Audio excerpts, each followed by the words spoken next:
provided. We ask you to watch over the folks in Central Texas, Hill Country, that have suffered so badly over the last few weeks. So Lord, we ask you for strength and wisdom as you go about doing the budget today. In Jesus' name. Amen. Amen. I pledge allegiance to the flag of the United States of America, to the republic for which it stands, one nation, under God, indivisible, with liberty and justice for all. Honor the Texas flag. I pledge allegiance to thee, Texas, one state, under God, one and indivisible. Don't lose it.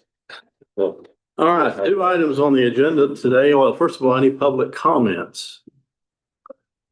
All right, that would be criticisms go to Mo Morrow today and compliments to the judge. Perfect. Bring it on. See how I'm sharing the wealth? All right, we're gonna go to number 5, review and discuss and take necessary action. This is just gonna be a budget workshop. I want to go through briefly today, the budget first pass, get you guys, your thoughts and where we're headed, and then go from there. I've asked, are you here to talk about your fees? Is that why you're here? All right, let's do those first. So one of the things we've got to do is we need to review all of the fees that are being charged by district clerk, JPs, county clerk, so forth and so forth. So I've got the clerks today and I'll do the JPs next time. So tell us what's going on in the district clerk, your fees and. I'll print it out so you can look at it. The top Thank you. is our fee list. Perfect. That's what we charge everybody.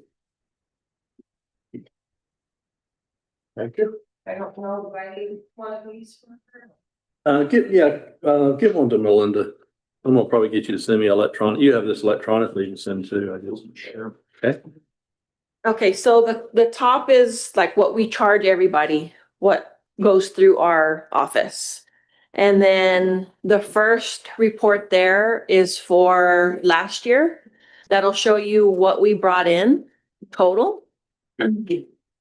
And on the very last page, it'll show you the money that went out to the state, because of course we don't get to keep it all. Right.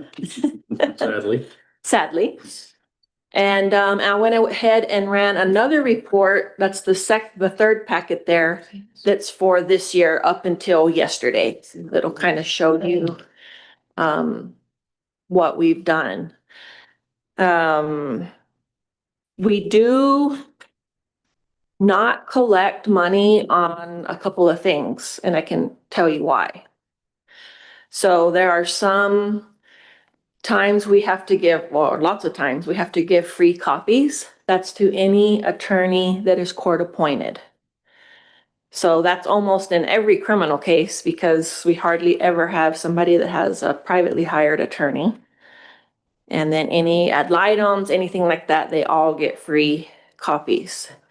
We give free searches to any government entity. We get lots of those. The county pays for when I have to serve folks that in regards to the tax suits. The county has to pay the certified mail fee when I have to do it by certified mail, because there's a lot of times we're serving them different ways. With Line Barger, we have to pay the certified fee. With Purdue, we don't. Don't know why. I have no clue, but that's just how it works. So. Are we able to take that fee and add it into the fees that they have to pay to settle the tax? We do, but here's the trick. Here's the. Have to remember to get it open, yeah. Not all the time, but a lot of the time, our court costs don't get paid in tax suits.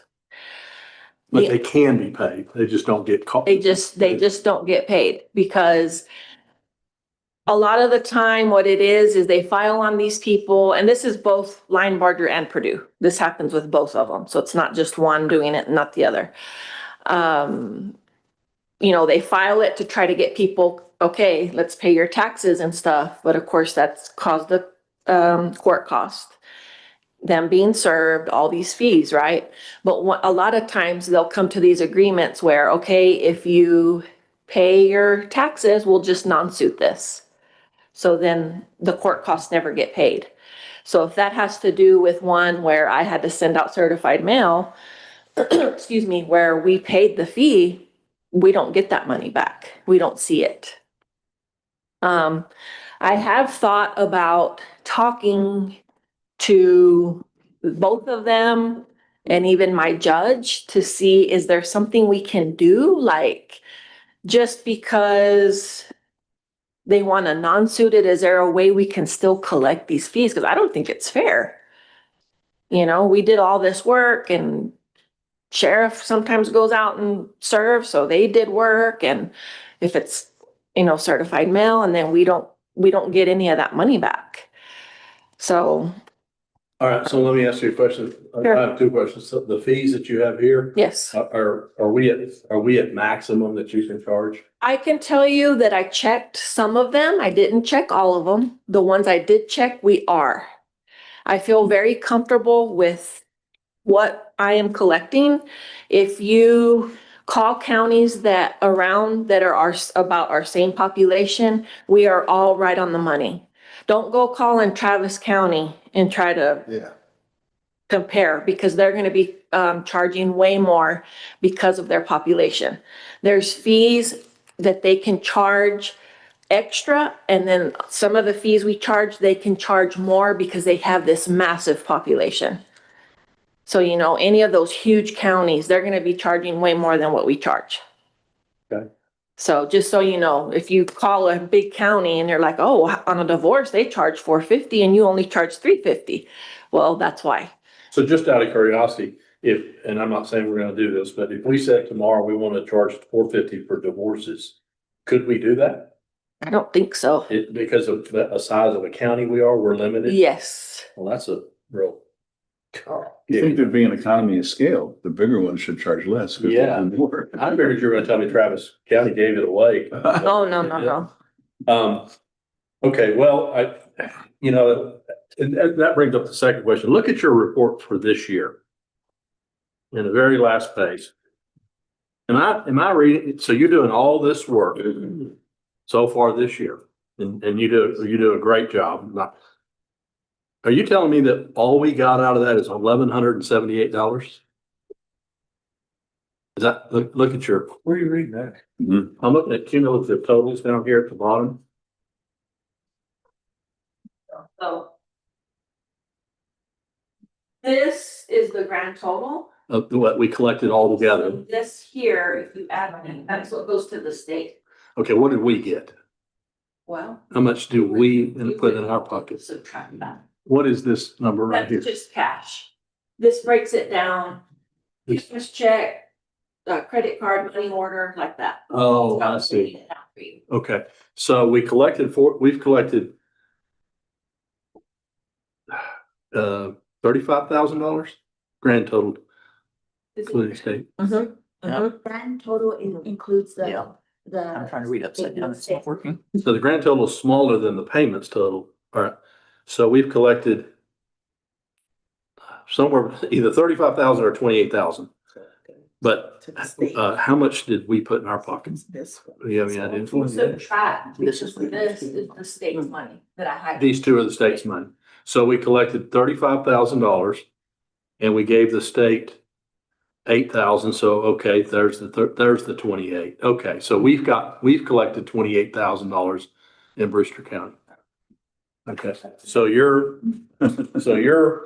$250,000 budget, we returned $28,000 under a $1 million budget. That's a hell of a return. Good say. I'm not fussing. I'm not an accountant. Can't stay in business. Try to be, don't claim to be. Let's see. I don't crunch numbers. Spend So, $250,000. I don't know. No. I'm not, again, Sarah, I'm being philosophical is what I am. Okay. So you feel like we're kind of maxed out. We're good on fees. Yes. That's all I need. Yes. We also lose a lot of money because unfortunately, a lot of people, especially pro se people that go online to get their paperwork, right up there, it's affidavit of indigency. And almost everyone will turn it in. and we can't reject it. We have to take it. So on our, not only do we get whacked on indigent care, 163,000, we get whacked again when they can't handle it. And then we get whacked again at the district clerk when.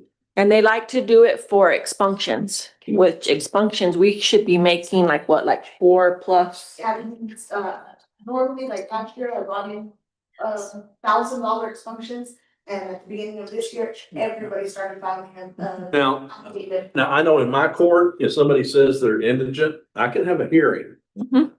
I can have a hearing and make them prove up that they really are who they say they are. Yeah, And we tend to not do it because it's a lot of work, right? exactly. And you're Bring gonna 'em in clog here. up the, Right, but it sounds like I could come in there, or Moneybag Reuben could come in there and get it waived. All we had to do is say we're indigent, and y'all would just waive our fees.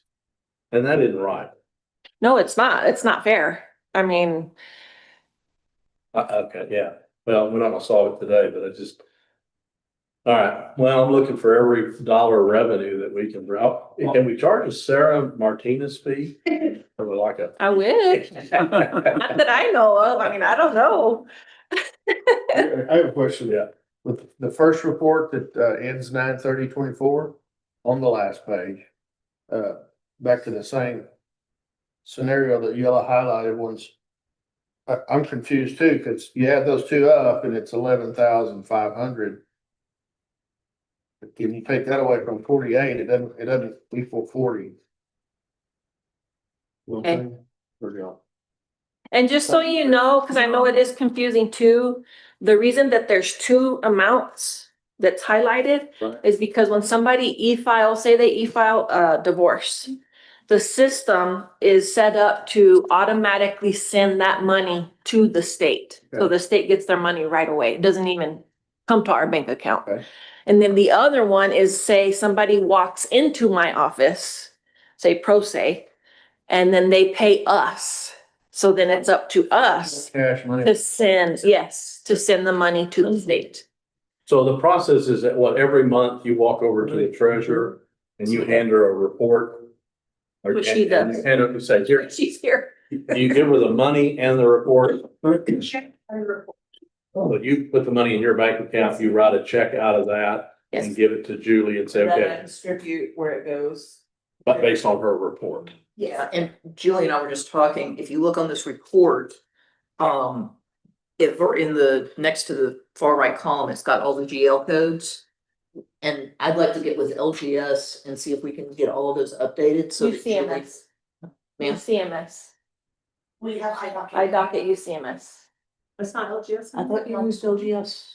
No. So yeah, remember, we're saving y'all thousands of dollars Because that's- by using a mediocre system. Right, yeah. Right. Okay, That's I the need same to one she. docket. Yeah, no, Sarah actually pointed that out to me yesterday, because I came over to show her, is this what they're wanting? And then she's like, you have a lot of duplicate, like copies, there's like 3 different ones. And she said she had to clean hers up. Well, and the other thing is with the new system, we have new GL codes. Okay. So I'd like to get with them and get all of that straightened out. I think that'll save her some time. So that if we can get this set up right, Mm-hmm. then she doesn't have to sit there and do that mess. Try to figure it out. She- Yeah, Yeah. definitely. I mean, I, like I said, I didn't know, I'm not.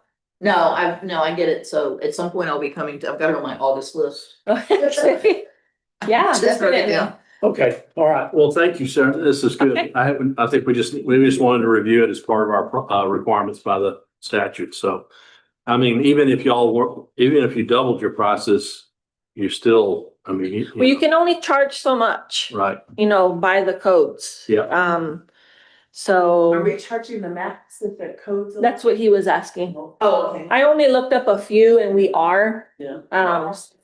Yeah, if you call around like counties that are equal to Brewster County, Yeah. we all charge, I mean, cause I even got my fee list from a county Yeah. way on the other side of Texas.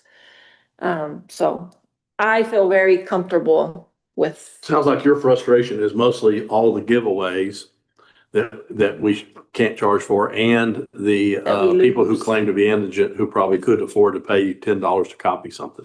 Mm-hmm. All right, good to know. Any questions from the court? Any other questions? Thank you so much. Yes, sir. Appreciate it. Thank y'all both. All right, Sarah, you want to do yours real quick? Y'all have a good day. All right, thank you. We'll get your stuff finished next week. Thank you. All right. Here's the plug. Good, good. Thank you. I know I've asked you a million. I mean, Thank some of this just gets in $2.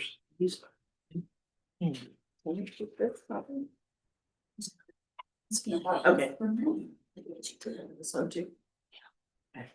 All right, your fee schedule.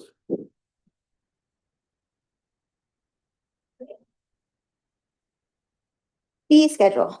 Okay, so last year, I very luckily pawned it off to Katrina, and she did a fine tooth comb, and we brought it into Commissioner's Court for acceptance.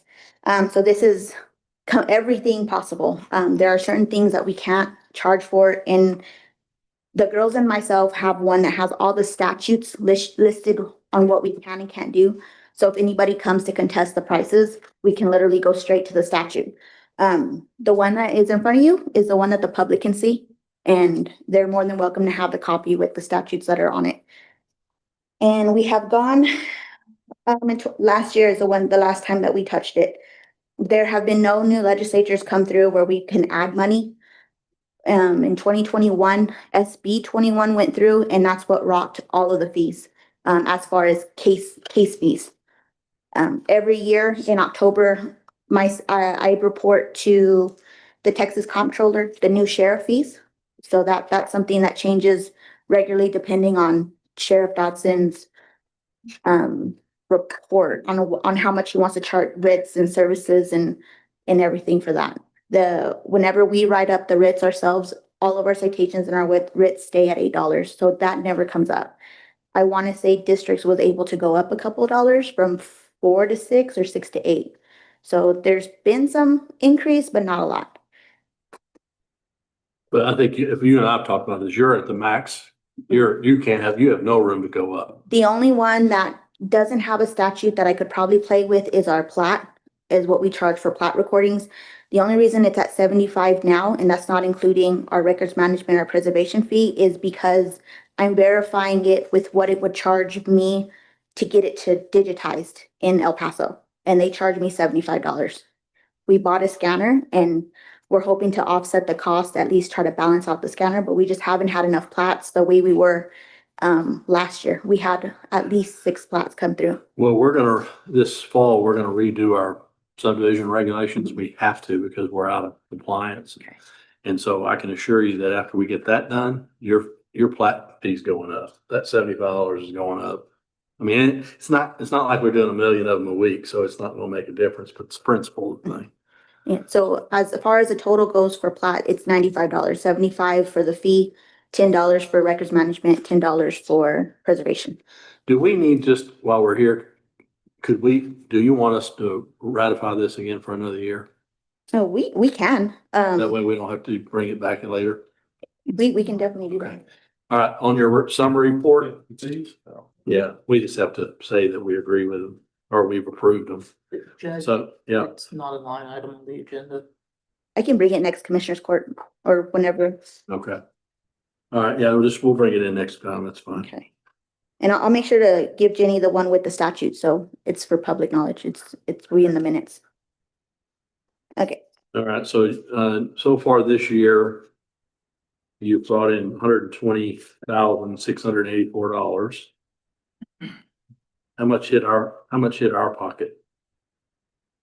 Okay, which one are you I'm looking, on this year's this year's? report dated 10/1/24 to really today, Okay, this fiscal year. so there's gonna be two reports, the main office and the second page is Terraling. Terraling will have everything from the exact same year date, this current physical year, and only in Terraling I've collected $346. Killing it. Okay. I'm so busy. So that leaves our total for $121,030.87 of what I collected as to date. Okay.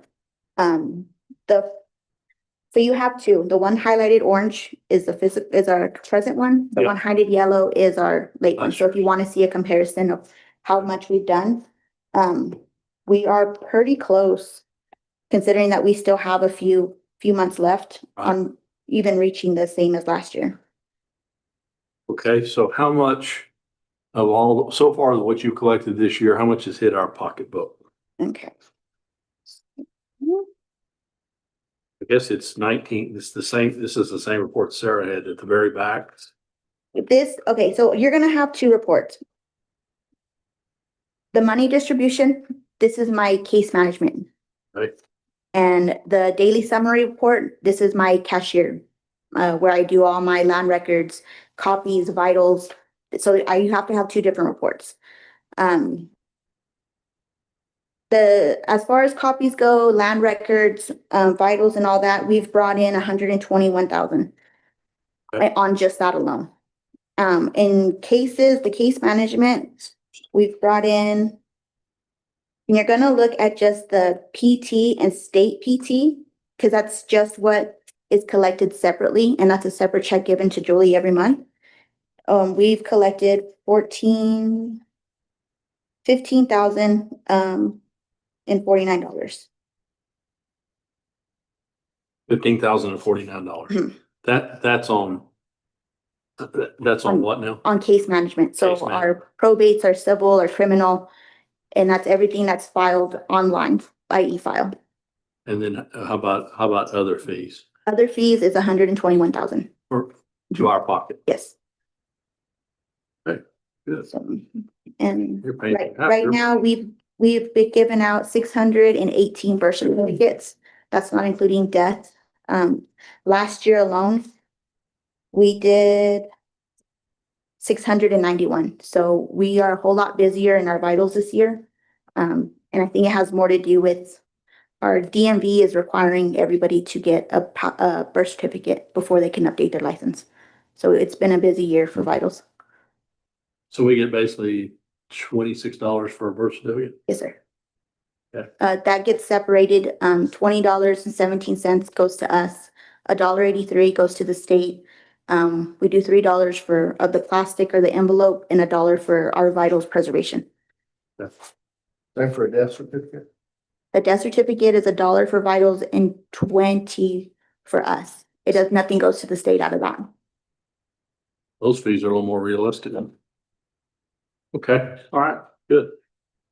Do you have the ability or is it legal for you to get a death certificate from another county? No, I didn't think so. You had to go to wherever the person passed away, you have to get it from the county. The software that the state has been working on is supposed to allow marriages, death, and birth, but right now they can only do birth.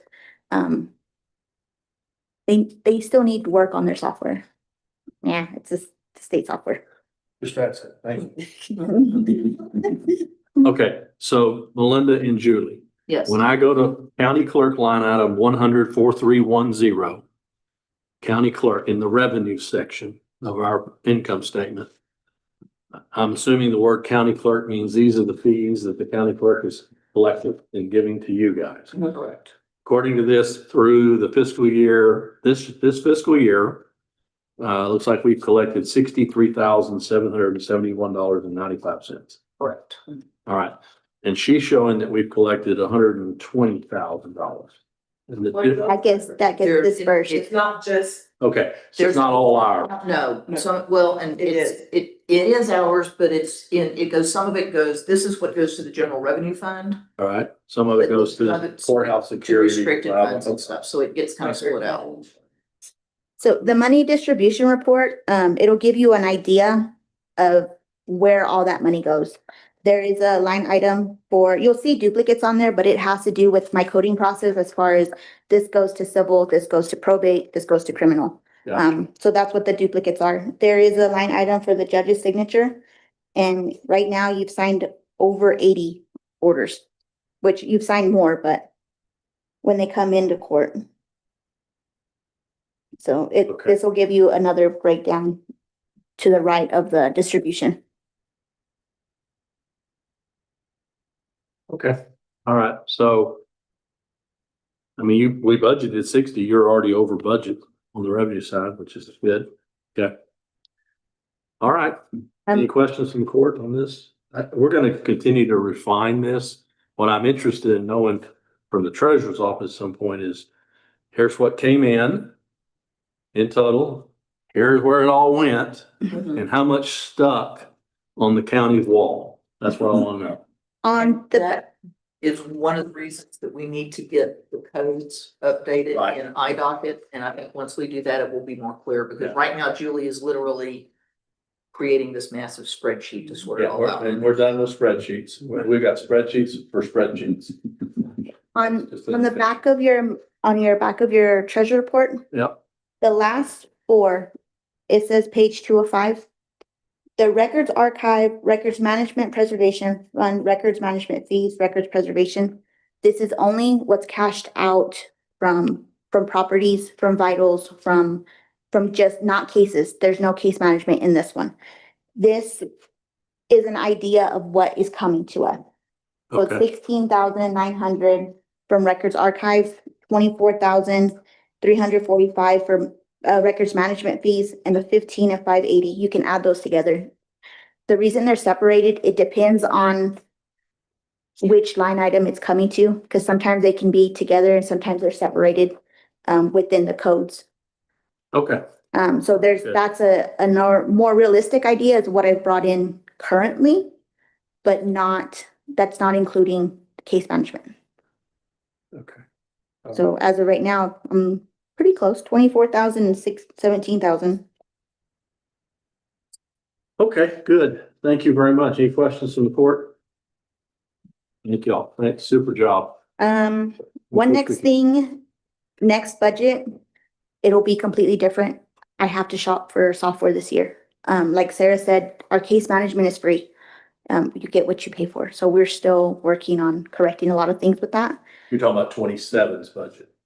Okay, So I have to shop this year for my land software. I'm gonna try to get it bundled, but because for sure it's gonna be over 50,000, I have to bid out. Right now, I have a tower and we hold our breath every time that thing beeps. We are waiting for it to go down. So I'm pushing really hard to get into a cloud-based one. Those aren't cheap. They're nowhere near cheap. So we got iDocket given to us. We were experiment county.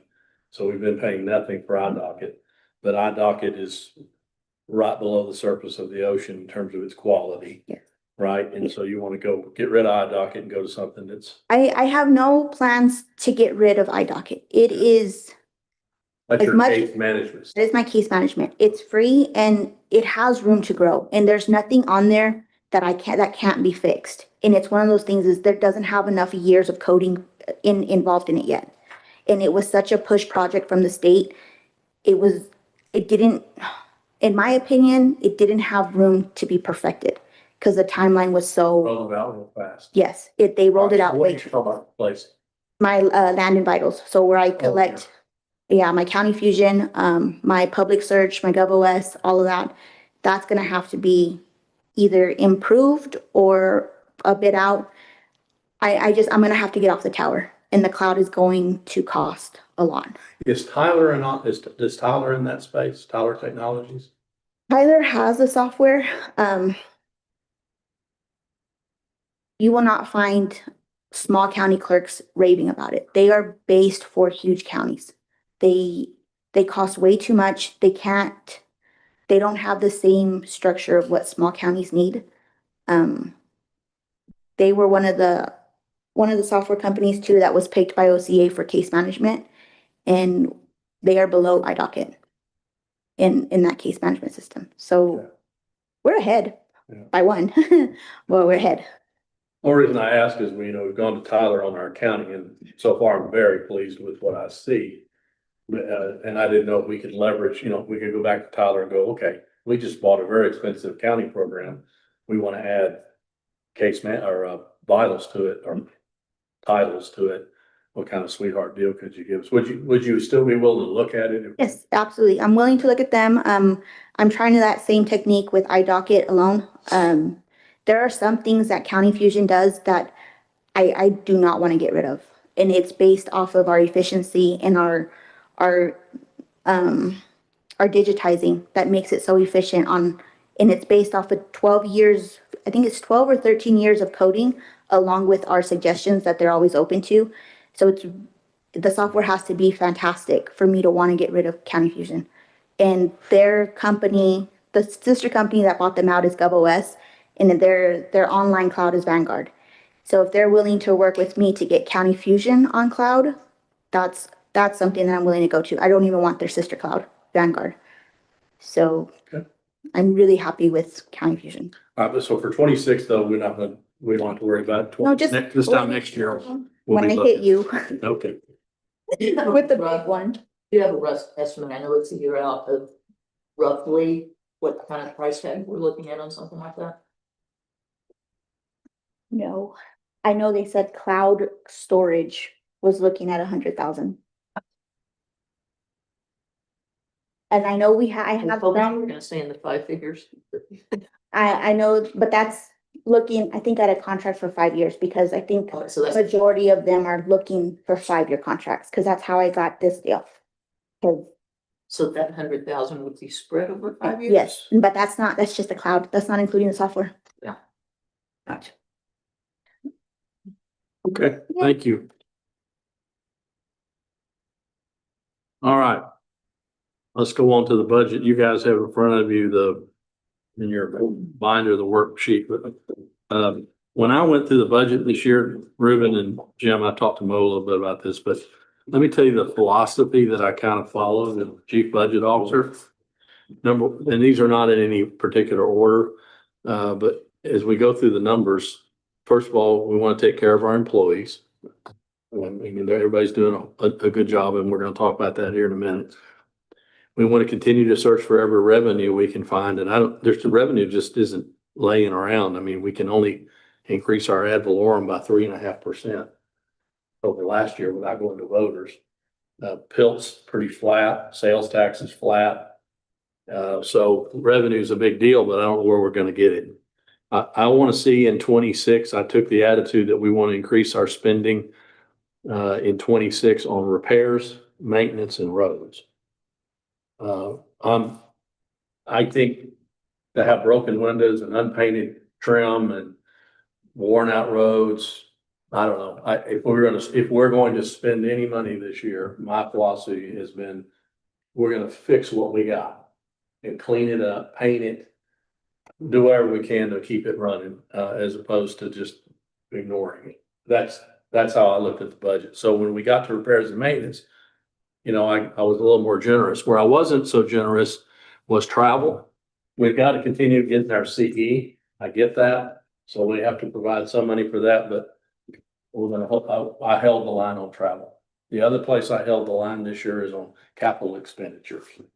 So instead of giving every department just a slug of money to go spend on CapEx, it's a zero this year. And what I would like to do is set aside at the end of the deal, I'd like to have a contingency amount.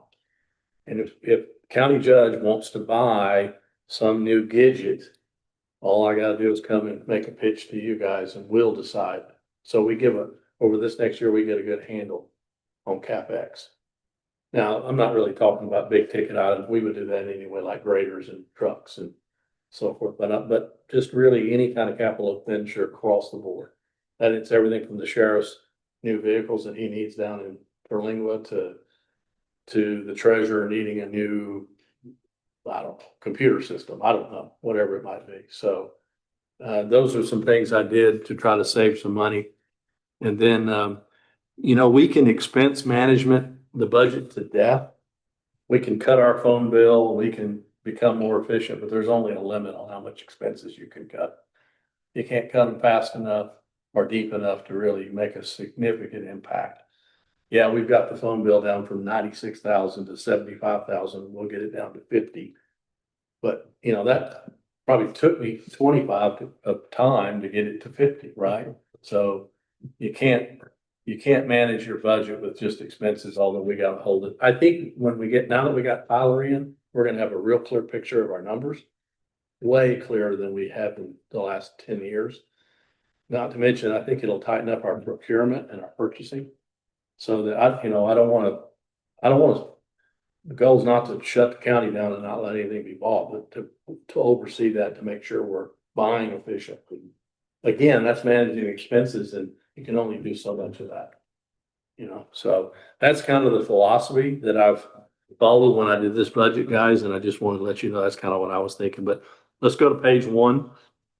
I've kept the property tax the same at 4.7 million in property tax collections. Pretty much all of the property tax related revenue, which is the biggest item, I've kept the same. I think we'll probably, once we see our evaluation come in, our tax levy from the appraisal district, I think we'll have a little bit of room there to go up. But right now I've left it at 4.7. Sales tax is coming in at $1 million. And that's pretty consistent, isn't it, Julie? Yes, sir. Millions. So I don't think we can squeeze any more blood out of that turnip. The rest of it is pretty small potatoes until you get down to the jail. The jail has always is way over budgeted what he says he can do in revenue for prisoners. So I've trimmed that back this year to 200,000 for U.S. Marshals and another 85,000 for other county prisons. The only thing that's keeping us afloat in the jail right now is the marshals. Because our census is way down given the immigration change. If you go to page 2 on revenue, the only other thing that's significant on that page is our PILT. We've been budgeting 1.4 million every year consistently. This year and last year, we've received 1.6 million. A little, actually more than 1.6 million, a little bit more. So I'm going to take a flyer this year in the budget and put in 1.6 million as our PILT for next year. Based on 2 years of getting it, I don't think the number's going to go down. We have no idea. One of the days when I have some spare time, I'd like to figure out how they calculate that formula. They just send us a check and we take it. I don't know. My guess is there's some inflation adjustments in there, but I don't know. I mean, in some ways, I hate to question it. It might open up a can of worms. Wind up getting less. I've never seen it go down. You've never seen it go down? It's going up. Okay. So the good news is I think we can get by with $1.6 million in the budget. That gives us a couple of $100,000 extra. The rest of it, guys, right now, we're sitting on, you go to page 3 now. What's Texas National Bank revenue? That's our interest. That's its interest up there? Uh-huh.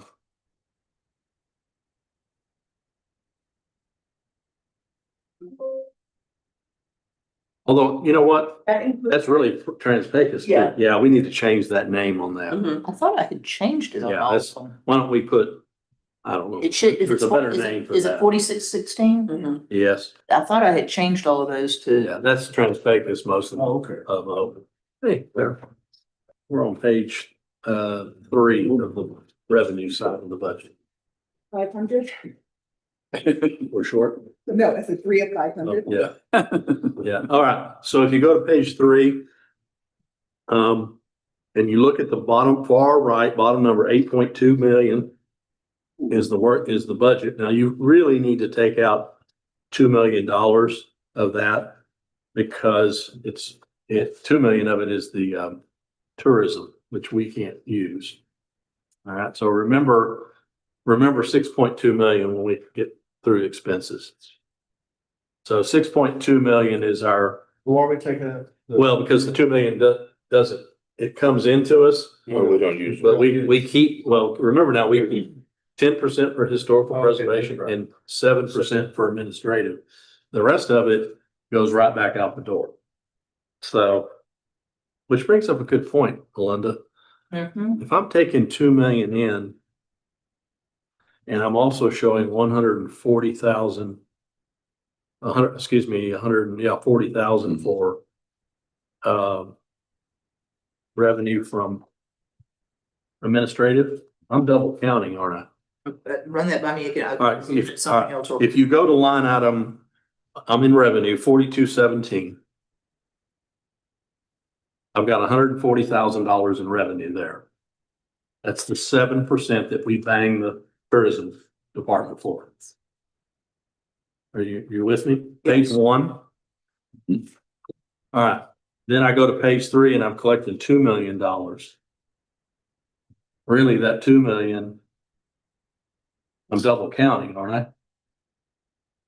Well, I think the difference is that 140 is coming, that 2 million is really restricted revenue because what you're looking at. Oh, it's the revenue that's actually coming in for the Yeah, year. Okay. where's your line item here? My line item for 2 million is 4031. Oh, I think I've got mine printed different than you did. Hang on a minute.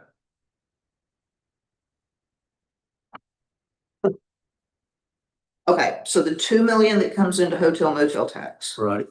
is restricted revenue, can only be spent for tourism stuff. So if you look down in your tourism budget, then we should have $140,000 expense that is going to transfer that restricted money over to the general fund. So it really is 140,000 of general revenue. Because we're basically, by charging them that administration fee, it's moving it from a pot that you can only spend on some things to the general pot for the county. If the balance had started at zero, the net effect is we would have received 2 million in cash. The tourism department would have received 2 million in cash. 2 million in cash, It given was- back up 140, and they would have been, yeah. Okay, all right, leave it alone. All right, 6.2 million though, if you go to page 3, you need to take out the 2 million though. Because of the, okay, all right, He's got keep going. revenue separate. All right, let's just go to page 1 of it starts with county judge, 1 of 27. I'm gonna fly through most of this because, some of it's small potatoes, but county judge is, same salary, same wages. We haven't done anything with payroll yet. Everything payroll right now and everything you're looking at payroll is exactly where it is right now. No change. The only change in, Your salary supplement. my salary supplement this year is going to go up because the state increased the fees to the district judge, wages to district judge. Other than that, that's kind of job. Sarah, you weren't here, but what I was telling everybody, my philosophy has been increase revenue, increase spending on repairs. Okay. Okay, and maintenance and roads, tighten up on travel, control expenses as much as we can. Try to be more efficient in expense management. There's only so much you can do there, but procurement and purchasing, and then take care of our employees, not necessarily in that order. So I'm cutting out or really reducing travel this year. Mhm. And I think I can cut mine even more. We got to have enough travel to go to our CEs, but, and then all capital expenditures, either less than or greater than 5,000 is zero. Mhm. If somebody needs a widget this year, they'll come here, we'll have a contingency. Okay. We'll have a savings pot that we can then approve. Okay, so. But no open-ended, No open-ended buying this year, except for office supplies and the stuff you use every things you year. use every day. All right, commissioners, you guys are pretty much, everything's is the same right now. Travel conference, I have 7,000. We've traditionally not used all that. Y'all all need your CEs. So that one could be fair game, but I'll leave it alone for right now. And I'll just say, I save a lot of money by doing my conferences online. You don't travel much. No, it's Ruben, you, it's so you're pretty expensive. much just once a year, what you do, don't you? Or do you do a couple a year? Wait, 5 a year? He's got that Oh. advanced credit though. Well, we've all have to have it. I have judicial credits I gotta get. Well, we got one I've been trying to go- coming up. I've been liking Always those, sort of the out. state ones better because you just pretty much get all your hours at that. Yeah, it's like a one-stop shop. Right. Yes. I did It the, costs a little money, but you're done. Well, there's a road and bridge symposium in November in somewhere, Waco, I think, that Ruben and I would like to go to hear the new greatest and all the new best attachments. on roads and goodies and toys and philosophies on that. We've never been to it, but it's something we're looking at. Yeah. given that roads is an important part of our issue. Okay, keep going. Yeah, Sorry to interrupt. Can I step up there and show you something? yep.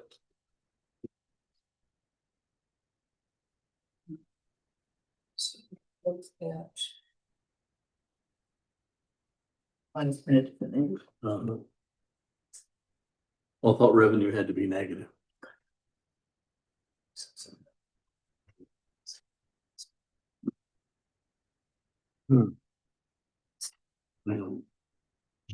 Well, I certainly did, yeah.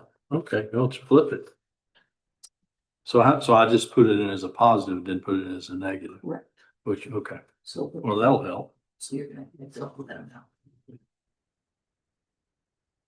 Yeah, well, that'll make up that 11 million, you look short, okay. All right, on page 1, actually on page 2, this is my error, thanks for catching that. That 1.6 million is not supposed to be a negative number. It's supposed to be a positive number. So I didn't put it in the machine right, so that's gonna make a $3.2 million swing. So now add, Plenty of money now. take it now, good luck, take your 6 million and add 3 million to it, so you got about 9.5 million now. I changed it overall on the budget. I'm showing, 8,918,770. 8,918,000, okay. Yeah. All right, save that number then. Okay, let's keep going. Page 3, let's see, we've done the commissioner's court. County treasurer, county clerk, I'm sorry, I'm on page 2. Nothing really significant there. County clerk, you spent 4,000 this year on a budget of 5. I've got you asked for 6 in your travel. And you live with 5. What do you want to do this year? Yeah, we can leave it at 5. Here's the way I would argue. If you got something that's just absolutely critical, just come bring it to us. No, we can leave it at 5 because I'm really gonna push this next fiscal year to be paperless. We're close, but we're not quite there. So we're gonna push. So that should help give me some leeway to play with. Okay. All right, next one's gonna be county treasurer. Pretty much, most of this stuff in these smaller departments is just all payroll and the cost of doing payroll. When you take $1 of payroll, the rule of thumb is add 20% to whatever dollar you're spending on payroll. That's what's gonna cost you for the rest of the benefits. Retirement, FICA, Medicare, life insurance, and health insurance. Just add 20%. So for every dollar you spend in payroll, add another 20 cents. Rough. I almost upped that a little bit due to the price of our insurance. Yeah, insurance, you remember we did lower insurance, so that's helped us a little bit this year. Okay, county auditor. On my travel, sir, Uh-huh, I'll just point it out. So, so year to date, I've spent, 2,300. yes, So I've got one more, I've got my fall treasurers conference to go to in September. okay, And that's gonna put me at probably, 3,000 or Okay. whatever. But like my training line is mine and Jacqueline's, because Jacqueline goes to some grant training also in the year. But 3,000 is okay, but next year I'm gonna have one extra conference for my investment hours. okay, So, yeah, I okay, mean, and I can always just figure it out, maybe pull it from somewhere else if I go over. But just, 3,000 is good. I'll just have one more extra conference next year to pay Okay. for. okay, all right, Just FYI. all right. All right, comptroller, pretty much the same. I've actually given the comptroller, I'm gonna cut that down to 3 as well. Okay. I'm gonna give the treasurer 3, I'm gonna give the comptroller 3. And actually, it's just you, isn't it, Melinda?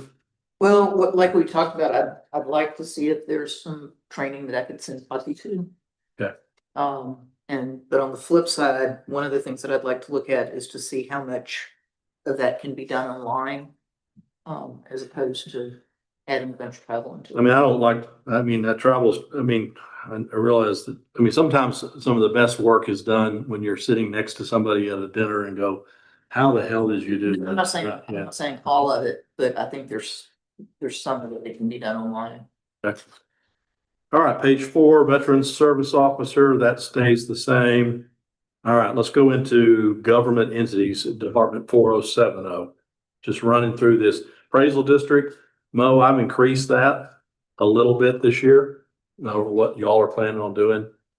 I'll know next week. You need money all the time, so juvenile probation is gonna go up a little bit. I've got to, that's a number that's gonna have some change. Groundwater stays the same. City of Alpine Recycling, that has traditionally gone up 5% per year. And I'd like to get a better handle on that one. The county taxpayers are using it and they keep a log. But that number seems to always go up. Some things you can't go in there without an address in the city. Is that what you're saying? People that don't live out in the county, not in the city, Anybody in the county should be able to go to that recycle center and somebody needs to have a talk. well, then that I'll find out. Cause that was the deal. Otherwise we'll cut, you know. And I can verify. That's the deal every year. We have it and then we talk about it and we never do nothing about it. What would you like to do? Cut it? Well, I mean, if we have those dump days for the whole county, okay? And we don't discriminate, the whole county goes. The city has theirs and only lets.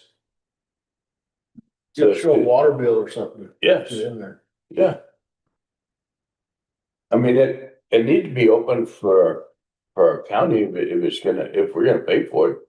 If not, but I've said this for like 5, 6 years now, so. Well, certainly the recycling center should not turn anybody down from the county for any reason. If that's happening, we need to have a chat with. Well, it's happened to me 3 or 4 times, but then I quit going. I mean, If I'm asked, what were you taking over? Just, anything, well, it's glass and some metal. has it been recently, you know? It was last year. We're talking about house landings or the? Yes. Yeah. When? I'm talking about Flanders. I don't know. Well, I've also had issues with them, they won't accept anything from the Terlingua volunteers who collect recycling down south, because they're an aggregator. That's been, and it's a gray area, and they say no, but I mean, those are county residents. Well, we need to have a little chat with them. We got a change in management going on in the city, so that's a good topic, good time to have that topic.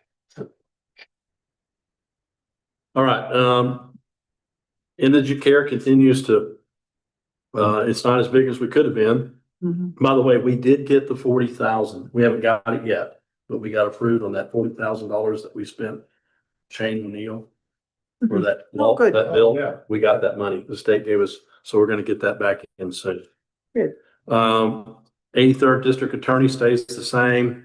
The 2,500 is for our catastrophic, that's insurance. We have no more payments to Big Bend Regional Hospital District. That grant is ended, so we're done there. And then our contribution to the 394th District Court is 97. Y'all already looked at that budget, but if you remember, we had a mess of 394th. I mean, Laurie was getting 5 checks and they were doing things 5 ways. Each county was paying. We're gonna be the fiscal agent for the 394, so we can get a handle on what they're spending.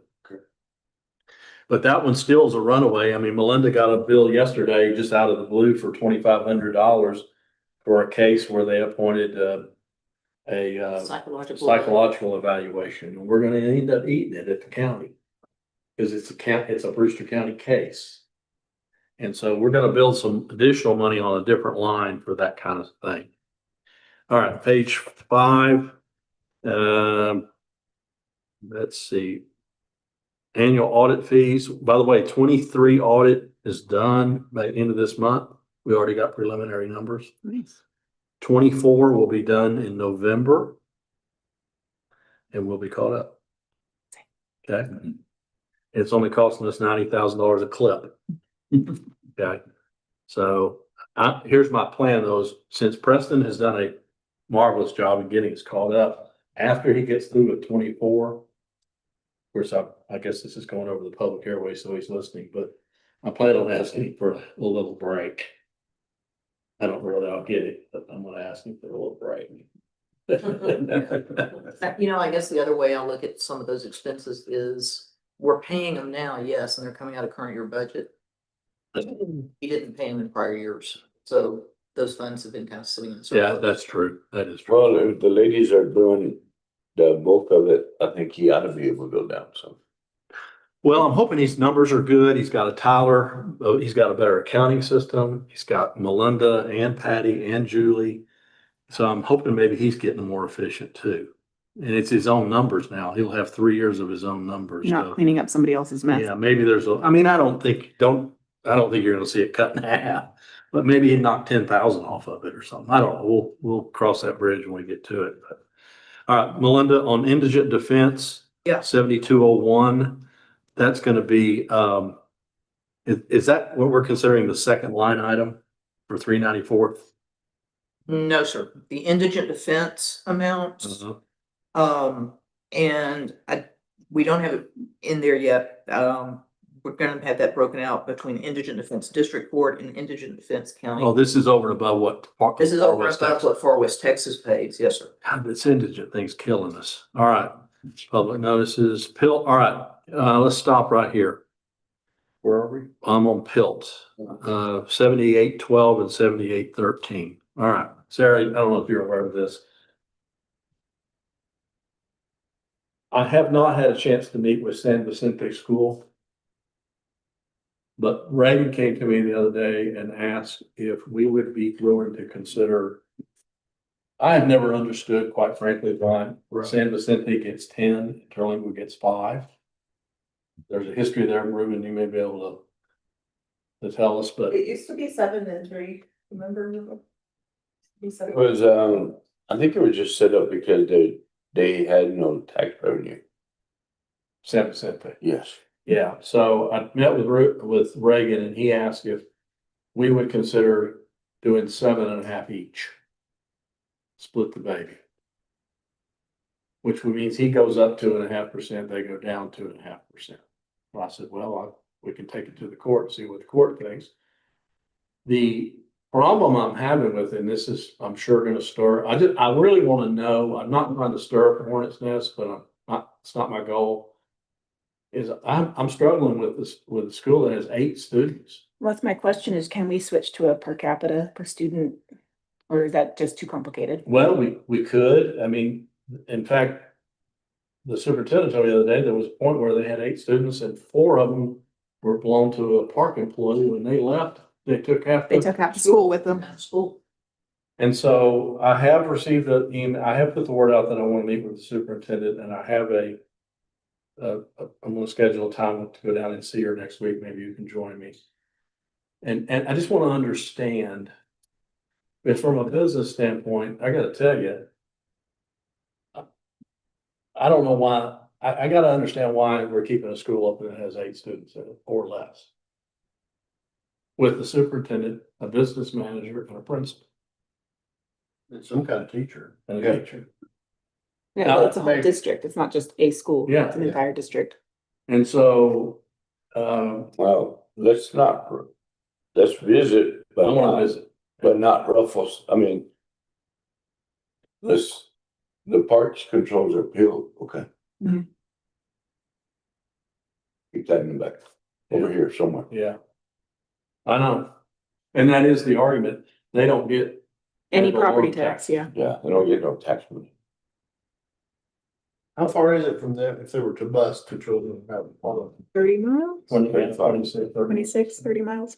That's just from the school itself, because the kids are from Scattered out. scattered. Yeah, exactly. That school's in my precinct. Yes. You know, Ruben, when I talked to the park about it, the park has absolutely no, other than the building, I guess, they have no investment in that school.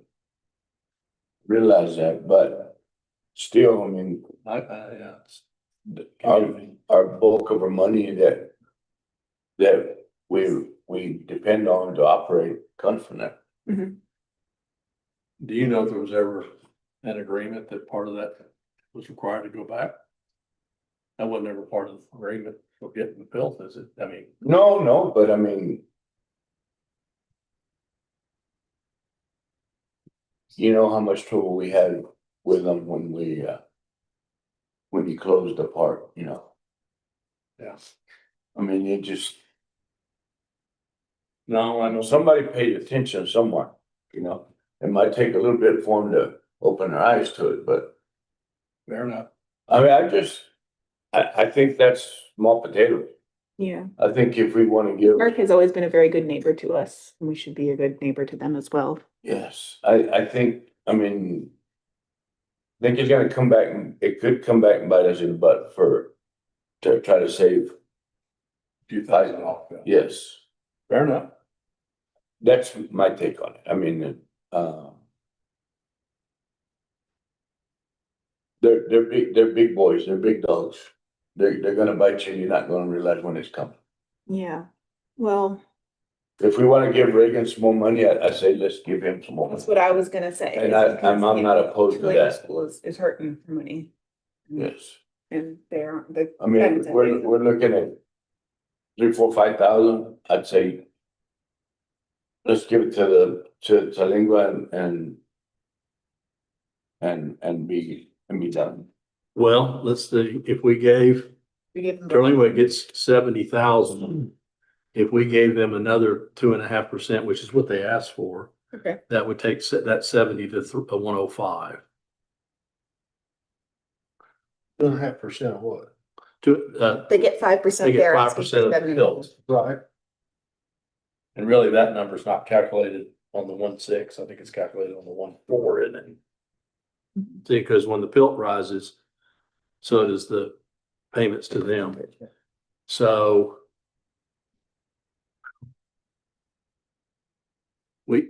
I mean, we can think about it, or you guys, we don't have to make a decision right now, but that's, I guess from a pure business standpoint, and I get where you're coming from, Ruben, because it is there's no sense in creating a storm over this little bit of money, really, but the kids in Terlingua need it too.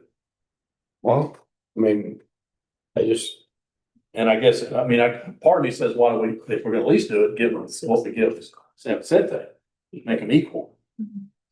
But that's gonna really jack our budget up. Now, we've got, I don't really want to get into the problem. well, but I mean, they're asking for Yeah. that's it. a different 5,000, right?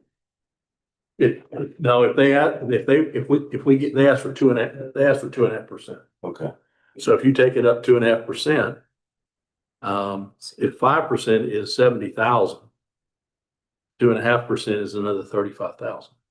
So we would go from 70 to 105. Judge. Huh? Julie and I were just looking at the numbers. So what we need to pay them on the pilt check that just came in, Yeah. 1.6. Then if we pay 5% and 10%, that would be 80,000 and 160,000. So 80 to San Vicente and 160. No, that's backwards. I mean, I've got it backward. I'm sorry. 80 to 80, Terlingua 160, yeah. and 160 to San Vicente. So, and the other question is, So- we don't have to do percentages. We've traditionally done percentages. But I'm just saying, that's what we're fixing to pay out this year, which is already more than we have budgeted for the current year, Yes, because we got more than we What we budgeted got? for. that we got. Well, then I think we need to start thinking. Well, and we've created this percentage thing, but it's gonna float, so we never capture. We never really get the full benefit of the tilt, because we're giving 15% of it away every time. Now, I get it, I know why we're doing it, but I gotta balance the county budget too. So an argument would be made, we could get rid of the percentages and just go to a flat amount and look at it in case, we're gonna look at it every year anyway. I don't know. We can leave it alone. I mean, in some ways, it's pocket change compared to what we get. what we get. And I get, that means I'm gonna come in and do, we're gonna have to do a budget amendment on that, aren't we? Mhm. But that, you know, we've got it. Well, we're not gonna do anything this different this year. We're not gonna renege on this year. No, I'm looking at next year. but I'm just saying the numbers that we're looking at for next year are kind of starting lower than what we're gonna be paying even this year. Right. Um, maybe this is a weird suggestion, but could we have a policy that if PILT goes over the income amount we budgeted for, but the amount over gets divided X way? Divided equally or something. Yeah, something like that. So walk me through that. If you budgeted 1.6 million Mhm. and you got 1,650,000, the 50,000 would be split between the two schools? Or however we decided, yeah. Not the additional, but their percentage of it. So they're, you know, like 5 and 5 or something like that. Oh, you would take 5 and 5 of the 50. Yeah, Well, yeah, not the full increase. I'm not suggesting a specific breakdown. I'm just suggesting, would it be possible to have a policy that, you know, if we get more than we budgeted for, how do we treat the overage? And I don't know if that's even a thing that we're legally allowed to do, but I'm just throwing it out there. I think we can do anything we want to do on it. Correct me if I'm wrong, but my understanding is legally we don't have to, right? Legally, we're not obligated to pay any of the bill. No, I mean, I think it's the right thing to do. I'm not saying Right, no, I mean, it goes back to what Ruben said. I mean, the government has been nice enough to, I mean, that was built in when the park took over though. Right. Yeah, but I mean, I think I remember it. We get more in PILT money than anybody else does, don't we? Yes. So, yeah. Yeah. I mean, I remember it when it was like, 800,000? yes, sir.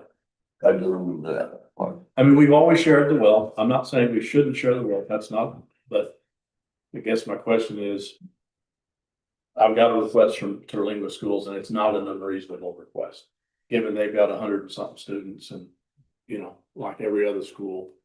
I think we asked April to, why don't you just ask her to come to here? To your office with the numbers and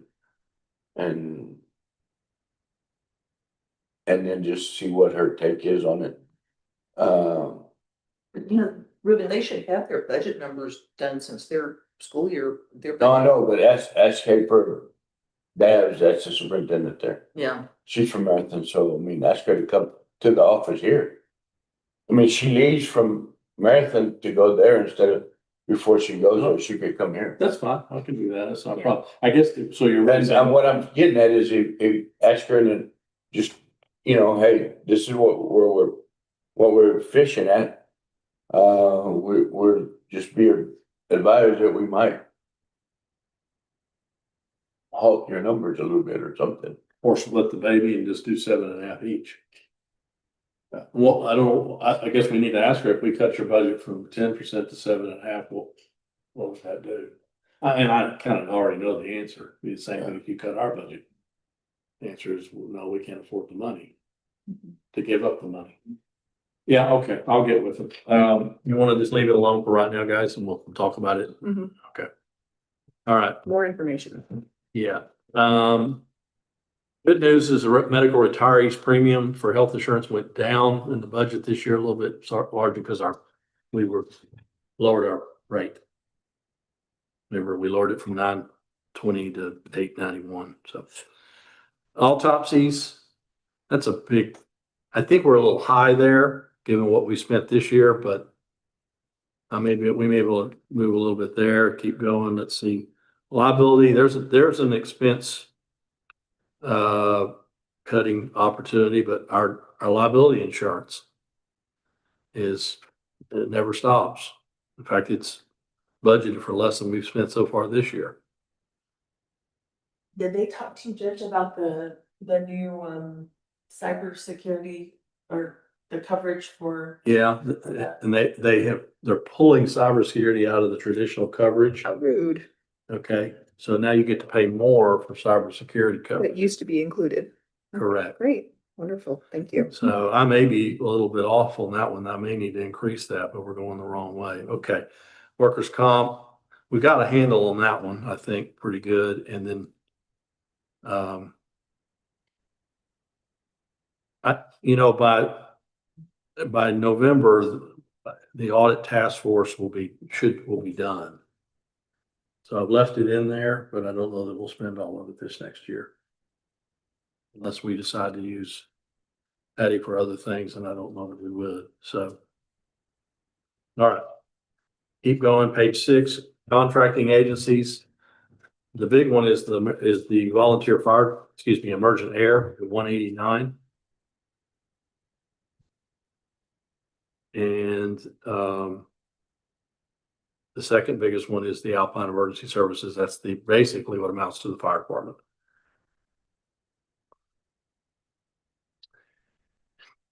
Nobody has asked for any increases in here, so these are all remaining the same and really don't have any room for any increases other than a little bit to the fire department, and that's it.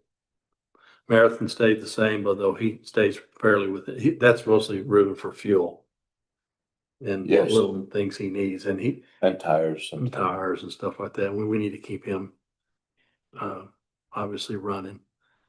Well, we're obligated to give them some kind of service to town, so. Yeah, we've got him a nice little building now. So, all right.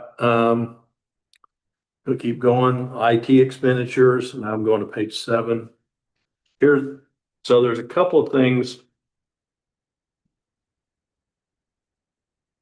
On page 7, the phone internet down to 75,000. I think we'll even get lower than that, but we'll leave it alone for right now. There's 2 numbers: software and maintenance, 65,000, and the network, 15,000. But in that 65 is 2 things. One, Melinda helped me. This is all our subscriptions in there, right? Software subscriptions. Ultimately will be, yeah. So Tyler Technologies is in there. That's the big one. The Civic Plus that we use here for the court is in there. Although now I've got tourism using it, I'm like, split that with tourism. So one of the things that's out there, guys, is we've done a really good job of protecting the network secure. But at some point, we're going to have to hire somebody to manage our network. And we're paying right now, the guys that did the work, we're paying them a monthly fee to monitor our network. And they're good. I got no complaints. But we're going to have to go out with an RFQ. When we come, our next step is to spend a little of that non-ARPA money to get all the workstations. Remember, I told you all, we're protected from the outside. Our threats are now from within. So we're going to harden our network from there. And then after that, we got to have somebody that knows how to fix computers and chase down the software updates and, make sure somebody doesn't plug a thumb drive in it, all that. That doesn't come free. So I've kind of been generous in the budget on that. What, much is that money? Well, we haven't put it out.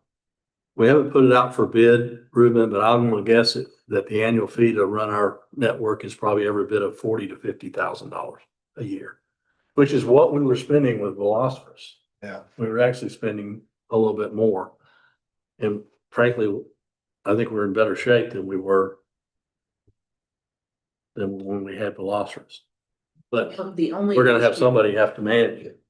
The only issue is if we have somebody available to, like, oh my God, something has really gone wrong with my computer. Well, and that's what David does. Yeah. So David's the boots on the ground, so he runs over to and he gets online but any management company will be able to just go online to your computer and fix it right there. Yeah. You just log them in and they'll fix it. But we'll have to put that out for bid, but that's gonna cost us. You guys will just figure it's gonna be a $50,000 bid. Your alternative is do nothing and then get black on ransomware. Worse than money. Yeah, I mean, you keep it. Yeah, we don't want to go backwards. Yeah. Try not to. So anyway, just FYI, that's coming. I'll leave those alone. Than having a dedicated So employee. just food for thought here. Yeah. Could you not hire somebody or does it take somebody, a big company to do that? No, you could theoretically add an employee to the payroll. Now, it's probably gonna cost you, as Sarah said, more than More than 50,000. $50,000, if you want a good one. Yeah. Who would, it's a full, I sometimes wonder if there's enough work for a full-time person. Cause we'll go weeks and nothing happens. And then we'll go, a week and Sarah will call and Melinda will call and, so I don't know, Ruben, if there's enough. I just, I think there is, if someone was motivated enough to chase after all the things that need doing, Mhm. finding that person's going to be hard, and that person's gonna cost at least 75,000 a year, Plus plus benefits. So if you pay them 60, you add another 20% to that, so it's $72,000. It's not something, I guess once we put it up for bid, if they come in real high, we may have to look. Definitely. I have a question on that. Maybe I'm looking at the wrong line here. We're talking about network management services, Yes, and I've got 15,000 in there. Is that correct? yeah. Okay. Now that will probably get folded up into the new bid. Yeah, there's also a line for IT services that's 50 for FY 25 and blank for. Yeah, I didn't budget anything because I picked it up we divided it into two things, network management, which is one sort of work piece, and then the other one is software upgrades, things like that. So, all right, moving on down, elections administration.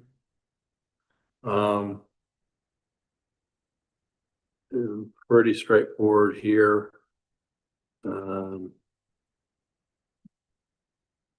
Salary's gone down, but because we have a new person in there. the new Correct, we person, have a new person in it. Yeah. Let's- so she made the news yesterday. yes. All right, Not in a good way. tax assessor collector. Nothing new there. Sylvia asked for 6,000 in the budget for travel, and I've cut it down to 5. She wants to send AJ to more training this year. So I left it at 5, but just. The typewriter line item. Yeah. I'm waiting for Julie to yell at me because she didn't get 5, but. The elections trouble, can I just make a comment? Elections travel. Yeah, There's 2 conferences that they can go through, one for Secretary of State and one for TAC. Whoever comes in or whoever keeps it, they need to go to both. The one that the Texas Comptroller puts on, it's expensive. That one's coming up in August and it's in Kalahari. So that one's a big one. Cool, I'll go to that one. So yeah, so I've already registered for that one. you have. So Yeah, Sarah is our acting elections administrator right now I just need to get. by default. But, Is Sarah? This Sarah right here. so as far as travel goes for next year, for elections, you may not want to cut it down too much. Okay, we'll leave it alone for right now. What is it? It's 35, no, what is it? 3,500. Okay, we'll leave it alone for right now. Okay, keep going. Emergency management.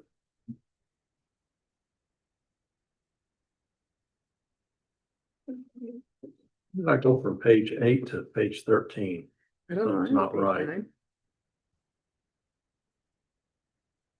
It was 8 to 9. Mine didn't get collated right. Hang on. The new printed. No, it's called, Greg Hennington's filing method. Sounds like mine. You know.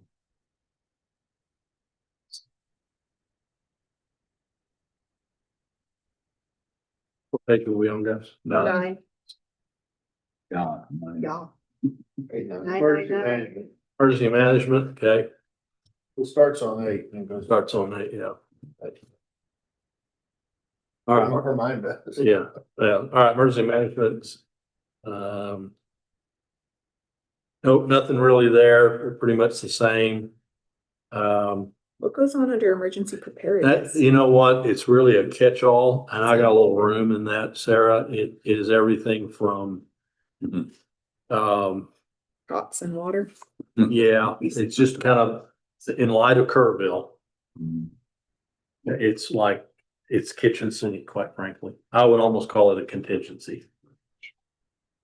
And of course, we'd burn $25,000 in the first hour if we had a Kerrville. Oh, yeah, for sure. So, I'll find out what he spent the 9,300 on already, but it's everything from command vests, I think maybe Starlink's in there. I've got little sat phones. I don't know what's in there. All right, county sheriff, all right, the biggest single budget item in the world is the sheriff and the jail. We have fine tuned this, Melinda and Julie and I, pretty tightly in terms of, remember now, all of this is paid out of us. Some of it's out of SB 22. The only thing that's troubling me right now is page 10. If you'll look at 7403, that's the last four digits, equipment lease payments. We don't have anything in there right now. And so here's the dilemma. Sheriff is going to need some vehicles this next year. Now, What is some? well, what he'd like to do is he'd like to get rid of the vehicles in South County. They're not holding up. Imagine that. And he wants to replace them with 3 Tundras. Okay, which is like what he drives. Interesting enough, Tundra has a good reputation for holding up to the abuse that those roads can give. And they hold their value, whatever that's worth. So we've got a couple of choices. We either dip into our travel money or our surplus, and we go out and buy 3 brand new Tahoes. Boom, done. So you can figure each one of those is 75,000 a piece, 80,000 times they put all the tricks and Yeah, goodies that they have to have. lights and sirens. So you're gonna drop 250 grand on trucks. Mhm. Or you can lease them, which is what we've talked about. You guys told me to keep pursuing the lease idea. I can lease them for about, let's just say 1,500 a month. It'll be a little less than each. That's 50,000 a year in the budget.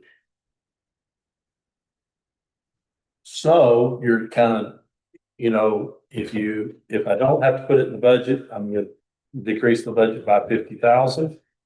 If I just, and I was kind of high on the leasing. Now I'm sort of saying, well, if we've got rainy day money and we've got travel, which is more rainy day money, why wouldn't we just go out and buy? At the end of the day, it's going to be cheaper to buy in the sense that we don't pay interest on them. We just go buy them. What I'm also been thinking is I don't, we've got to have a program, because what we've done is we've waited until all the trucks are broken. Then we race down and we gotta have a grant. Well, grants are dying. So I'm afraid we're gonna get to a point where, I want to get us into where we're replacing 3 trucks a year for him. He just blew a transmission on a Tahoe yesterday. It's off and open, so that's the 3rd one, but so we got a maintainer, a Tahoe, and a truck. 35,000 on the motor of the motivator. So we blew an engine on the motor grader. How come, why did it blow? Any ideas? Not watering the radiator, I mean, Well, We don't know. Okay, all right. So I Maybe guess, we need a mechanic on staff. yeah, well. Is the, Have a diesel. Toyota lease, they do lease, right? Yeah, I mean, leasing, they're all, I've got 3 leasing companies just chomping the bit to leases. So Do they, in their lease agreement, do they have anything about maintenance? it's up to us. Up to us. The better we maintain them, Sure. the more we're gonna get at the end when we send them. Right. So, and we do, But is there any kind of warranty deal? they're under the normal warranty. Okay. Yeah, the normal factory Tundra warranty. So we, in fairness, sheriff takes care of his vehicles. I mean, he's oil changing them and he's putting tires on them but they're just, I mean, we would lease these down in South, we lease them for no more than 4 years, maybe 3. They put 25,000 miles a year on a truck. So in 4 years, that's 100,000. That's a hard 100,000. Yeah, there's a lot of idling too. Yeah, and that's the other Right. problem. They do a lot of idling. And the sheriff doesn't buy vehicles that are tricked out he just buys stock vehicles. Yeah. He doesn't buy the police He makes them specials. crank the window down. Yeah, That's special order now. we're really talking about this. Do we, if we're gonna lease, then I need to put 50,000 into this line item budget. Mhm. If we're not gonna lease, I can leave it out and we'll just dip into our surplus and buy them. And at the end of the day, it's cheaper to buy them if you got the money than it is to pay interest on it, because you're gonna pay interest on them.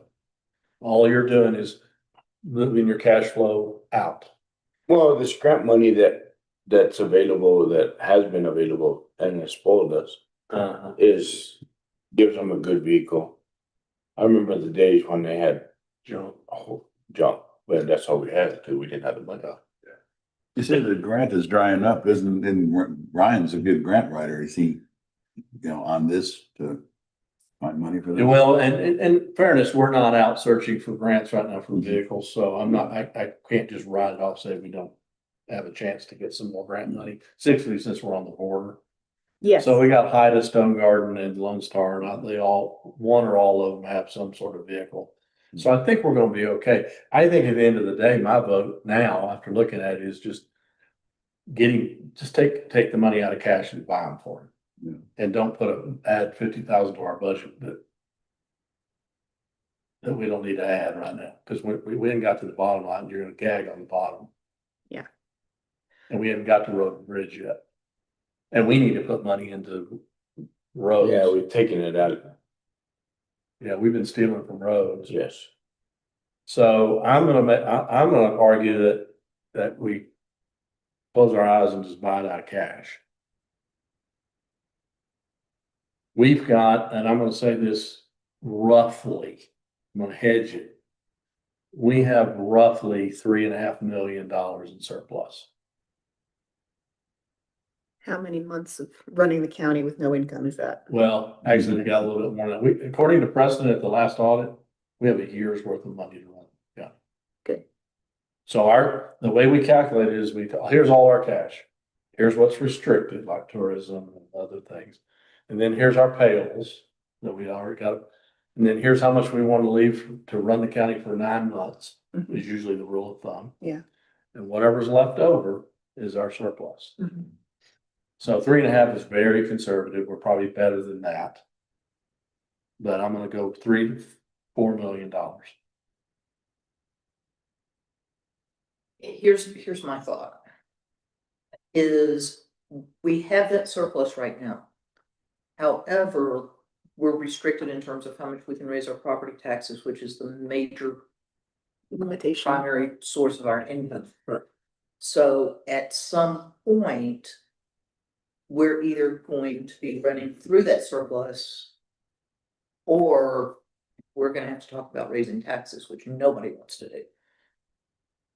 But I mean, we need I'm not saying don't do that with the vehicles. I mean, it sounds like we need the vehicles, but I'm just saying, keep in the back of your mind, the fact that we have that surplus. I think a lot of that surplus has come from the fact that we got those ARPA funds, we got those LATCF funds. And we've been able to use those funds to spend for things that we needed without dipping into our maintenance and operations money.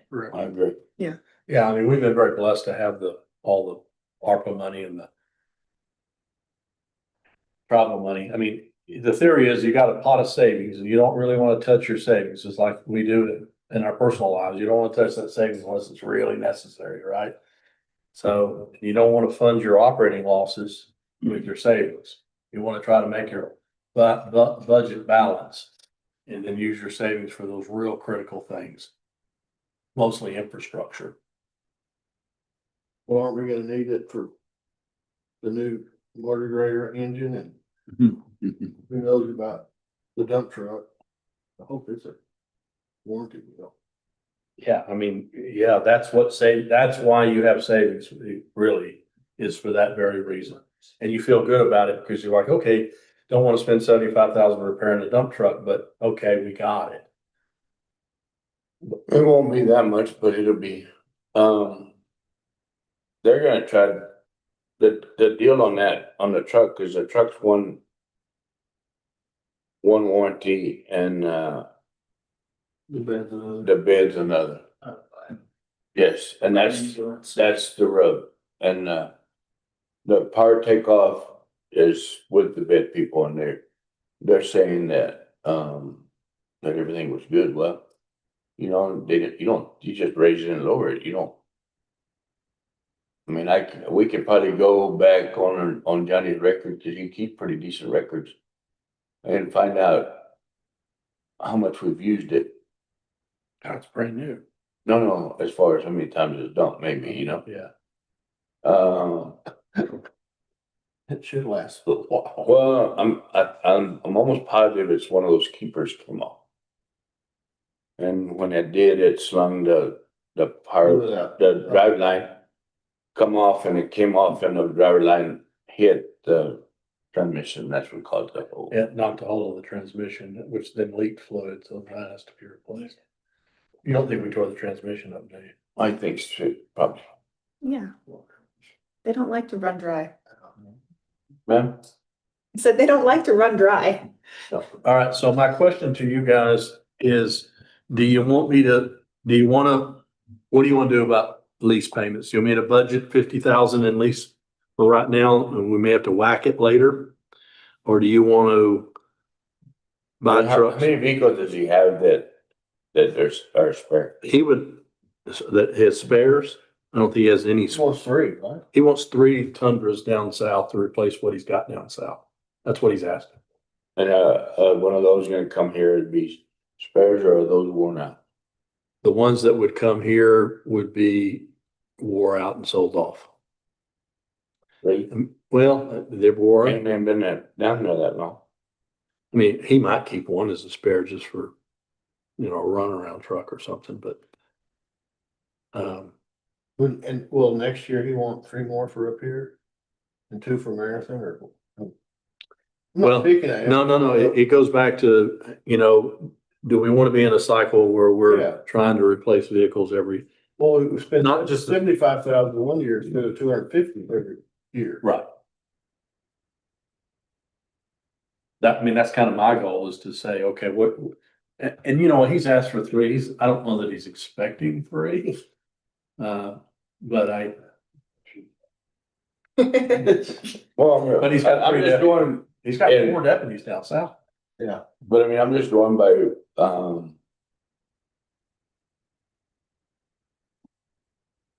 he always asks for more than, and he always seems to get them somewhere, you know?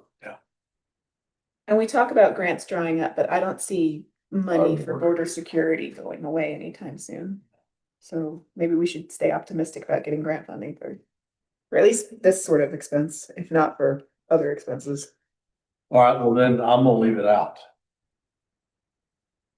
Really? I'm gonna leave lease payments out. Okay. I'm not gonna put it in the budget. This is 50,000 savings. Are you gonna budget anything for Purchase? the truck purchase? So when we get to that, yeah. Okay. I need to talk to him a little bit more. That's what I'm wondering is if we could budget for part of it that could be used as a match and then see what we can do on grant. Speaking of that, let's say that we take $250,000 and we want to call it a CapEx fund. We could take it out of surplus, if you will, and put it into our budget as a CapEx amount, right? How do we do that? Do we show that as that's not a revenue line, is it? No. How do how do you do that? It would basically be an expense that would deplete our surplus. But we have to put it in the budget, right? Right. And how would we put it in the budget? What It's an expense line item. expense line item? And it would be CapEx expenditures for 2026. And it would be when we spent money in there, we would reach into savings and pull it out. Basically. Sort of, yeah. Yeah. Yeah. We would not have a revenue line item because taking money out of surplus is not really revenue. Right, so, but we put it in the budget as an expense item, it's gonna increase our expenses and increase our deficit. And increase our deficit, which bleeds down the fund balance. So. Yeah. All right. But I guess from an accounting standpoint too, on the capital items and like the trucks, sort of what you were talking about, if we have a somewhat of a planned replacement policy on vehicles and kind of take a look at where the ages of the various vehicles are in the primary departments, which I would think would be sheriff and road and bridge. And then say, okay, it's this many years old and it's got this many miles on it. We're looking at replacing it and for year end 27 or for year end 28, or, oh my God, we've got to fix this and replace it next year so that we can have a little bit of a timeline on where we are on that stuff and see how much we're looking at, say, over the next 5 years that might need to be taken out of I service. think, I think what I'm gonna do, I'm gonna do a spreadsheet, get with him, where you and I are gonna do a spreadsheet that says, here are all the vehicles. And here's sort of the timeline when these should be coming off, and we can look out 5 years. Yeah. Or 4 years and say, okay, these three are gonna be needing to come off here in 26, 27, 28, and we keep that. That's what we really need. Yeah, because I guess what. We're just guessing, man. Yeah, well, we're not only guessing, but we've got stuff that's coming up. It's like you're in the budget process and all of a sudden we're saying, oh, by the way, I need, 3 new trucks. If we can plan for that ahead of time, might be a little bit easier to go out for grants. All right, let's keep moving because we got more to do here. All right, school resource officers, pretty much the same. How many do we have? 3. And, oh, by the way, Melinda, oh, never mind. Jail ops. Costs money to run the jail. There's nothing really huge in there. But if you look at 1.8 million for the sheriff, another 250,000 for school resources, although we get that back from the school. So let's just wash that. 1.8 million for the sheriff and 1.4 million. You got 3.2 million of your $8 million budget is jail and sheriff's operations. All right, jail, keep going. Constable, constable's a constable, nothing new there. Bombarding. Road and bridge. All right, here's the big one. Here's the big mama. Road and bridge is, according to this budget, it's running a $837,000 expense items. And I can't figure out how I got there so big, but I guess it's that payroll. But that 837, we gotta fund that. We get a little bit, we get 250,000 of it from the vehicle registration. So take 50 off that 837, and that's what we gotta fund. So there's part of your deficit right there. So you gotta fund 450. I'm sorry, 550 out of your general fund. And that's only, look, that's only 50,000 for repairs and maintenance on equipment. Road materials, $50,000. I think that buys 1 load of gravel. Does 1 mile. 1 mile of paving. If you're frugal. Yes, does 1 mile. All right, so keep that in mind, but Ruben, when I look at this, my first reaction is we're probably where we have to be on labor over there. And I think we're probably okay right now on labor, aren't we? I mean, I know we have some open positions per se, but Yeah. I don't know where we're Somebody gonna knocking their door down that coming to work. put. Yeah, I got an application yesterday. You did? Mhm. Good. But,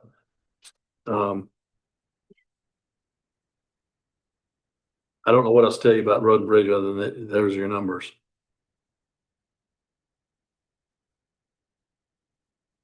All right, moving on, county court. I begged Melinda to let me consolidate this into my budget, but she said no, so it's okay. District Court, 6502 is already budgeted, so that goes away. You just put an X through that. This is the old system.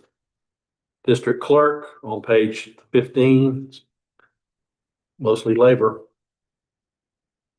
So she brings us, what did we say she brought us last year, so far this year? $35,000, 35. costs us $223 to run it. So you got 2 more months. Okay, $50,000. Well, that's what I was trying to Yeah, say, on the page before it was 42, but the numbers didn't add up. I know. Those didn't make, so I'm gonna research that. Didn't make sense to me. Anyway. JP1, JP2 and JP3, all pretty much. County attorney, on page 17. She says she is overwhelmed. Well, a lot of cases are moving that weren't moving earlier. Yeah, that's what she said, that she's, Judge Kimball is slashing and burning, so to speak. I mean, he's cleaning up a bunch of stuff, so I think they're busier than they have been. It's all criminal stuff. Mostly, it's all criminal. I mean, my docket's moving fast too, so. It's, There's no civil cases or civil deals for no, I'm gonna say that 99% of her work is criminal. yeah, she said she was overwhelmed. Wow. Um, Oh, yeah, at least he's here every day. Ag He's in extension, office one of them. Ag extension service, pretty much the same. Luke's done a great job. Don't think any changes there. All right, a little bit something different, guys, on 7,100, just from an accounting standpoint, we're gonna have 3 geographical locations, but we're gonna put all of the labor in under Alpine and general overhead, and then Terlingua and Marathon, we're gonna keep track of repairs and maintenance. Pretty much, and our utilities too, right, Melinda? Yes, sir. And that's all we're gonna keep track of geographically. We had them, we're just consolidating. We just had it scattered all over. I never could figure out what we were spending on road maintenance. I had to look at like 6 Easter eggs to figure out. So now I got it in one place. All right, so if you look at 7,100, the big number is Johnny Valencia. Then is Loopy. Then is Merced. Israel is 41,600, and the 52,750 is 2 people, Mario and Loopy's part-time person. So there's your payroll, all wrapped in one department. And all their payroll expenses associated with that. If you look at 7,601, I've juiced it. I've put $25,000 in there for repairs and maintenance this year for facilities. This is for all facilities. It's really in a lot, 3 places. in all 3 places. Okay. So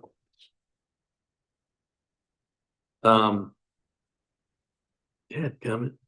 No, okay, it's okay. Yeah, all right. I mean, I got 2 broken windows over in the Valbeard complex. Well, we need to fix them. Yeah, they've been broken for Front door on the emergency response center. where the termites came in. the roll door, No, the front door. Yeah, Front door. front door emergency down in Terlingua have been broken for shit since I got here. Excuse my French. well, it's every time we fix it, something else breaks on Well, we're not fixing it right. I mean, the wind catches it, the wind cut. tears it right off the hinge. Well, there's gotta be a better way. I don't know what that way is, but there's gotta be a better way. There was a cinder block there to stop. I don't know. Maybe it needs to swing inward. I think You can't do that on an exit door. Oh, on an exit. Oh, sorry. Well, my house does that.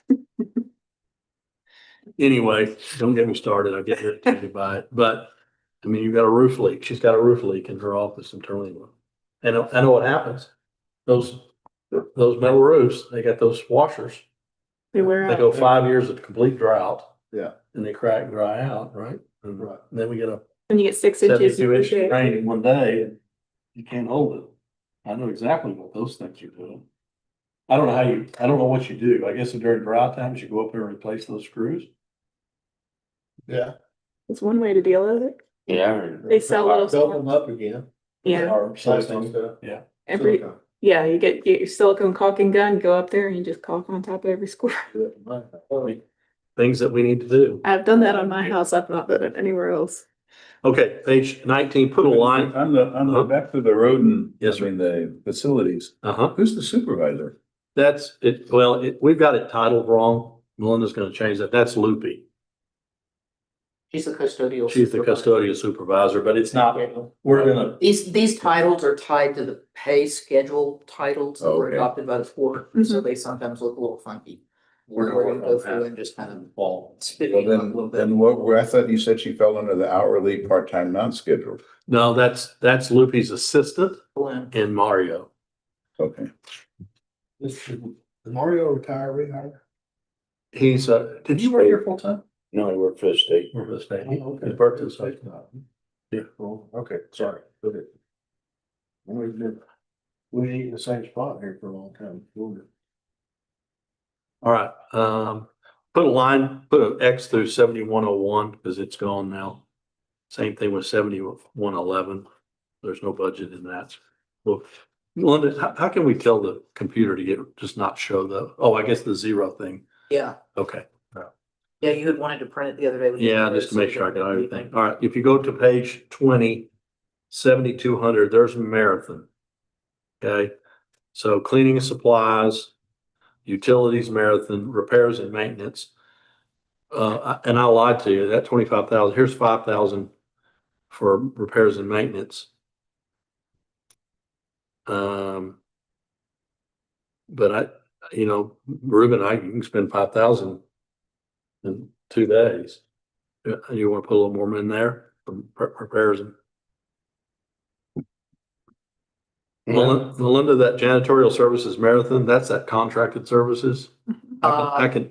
Yes, and that's actually gonna become contracted services. Oh, I'm sorry. I made a mistake here. 7211 is out.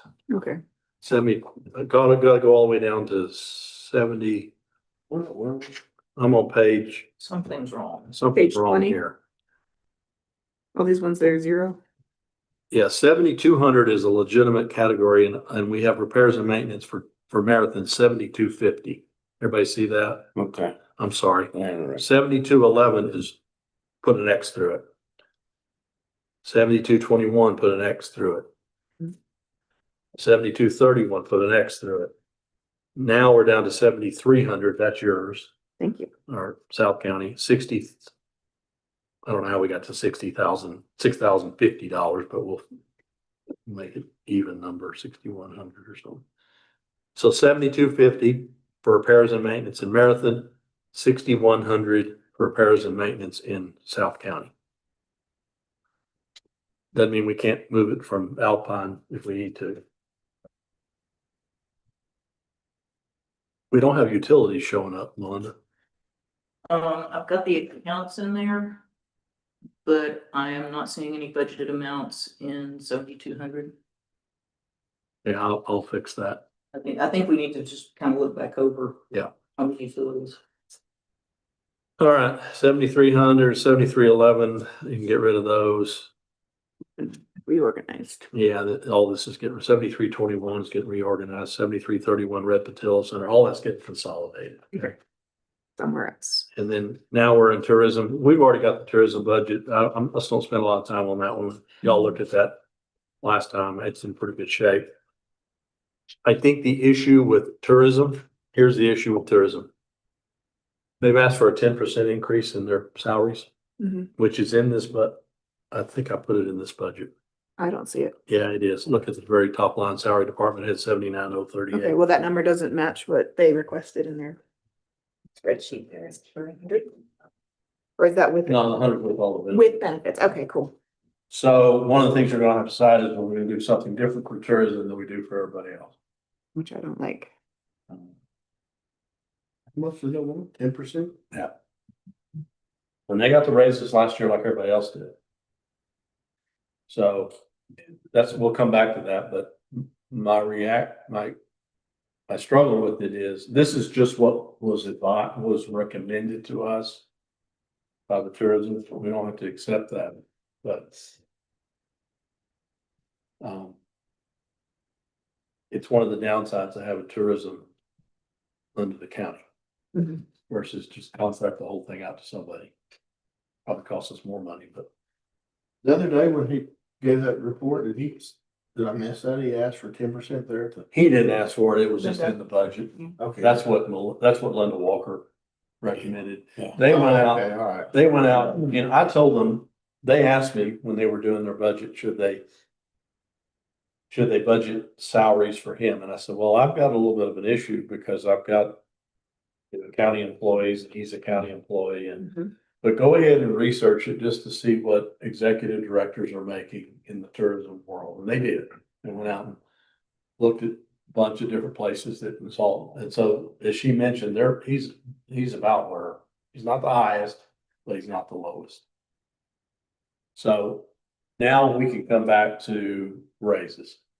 Melinda, do you have your paperwork? I can bring that up on the screen. Well, let me finish the number. If you guys will go, if you'll go to page.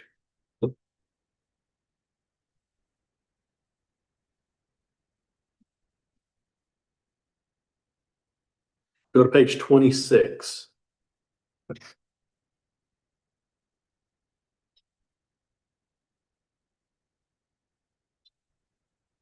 Okay, and you see on page 26, 11,710,000.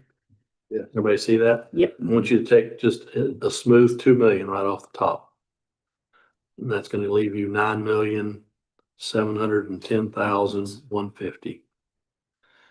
All right, you're gonna compare that 9,710,000 to the number Melinda gave you a few 20 minutes ago of 8,900,000.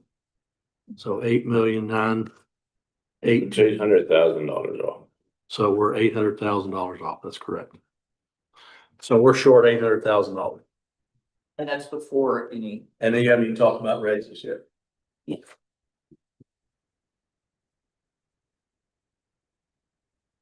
But you said you put a raise in the tourism budget. Did you do that on anybody else's? I didn't think so. It's the only one I did it on, Okay. just so I can match them up.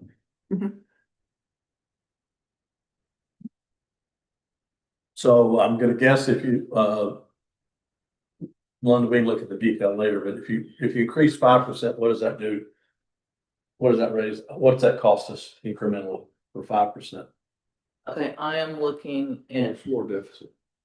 Over $1 million. Basically, if you look at and I could have not frozen my columns, I apologize. So this is what is in the budget based on kind of current year. And keep in mind, these are estimates. This also is going to include your wages, overtime, special qualifying pay, longevity, holiday worked, FICA, Medicare, retirement, all of the payroll expenses. So current would be about 1.199. If we go to a 3%, it goes up to 1.2 for the sheriff and 1.257 on 5%. If we go all the way down for Fund 100 as a total, Yeah, that's what I'm after. then that is going to be.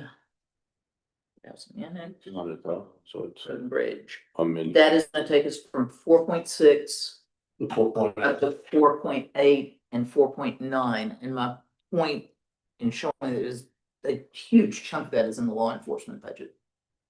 But it's about a $200,000 to $300,000 increase depending on. All right, so rough numbers, a $1.1 million deficit With 5%. with 5%, a $1 million deficit with a 3% increase. Yeah. All right, so let's work big numbers on just big numbers, how you make that up. So let's just say it's $1 million. Let's keep it easy.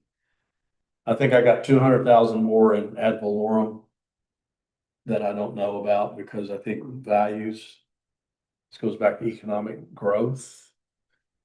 If we had economic growth in our communities, we would not be worrying about this. But we don't. But let's say we get a little bit and we cap out at 3.5%. So we may have found a couple $100,000 in additional ad valorem. So there's 800,000 short now. I don't know where else you're gonna find it. Let's say you, it's all in labor. It's all, every bit of it's in labor. It's the only place you're gonna make an impact. I can probably find another 150 in expenses. Mhm. So let's say let's say at 200, let's be very optimistic. So now we're 600,000 short. And I don't know where you're gonna get it.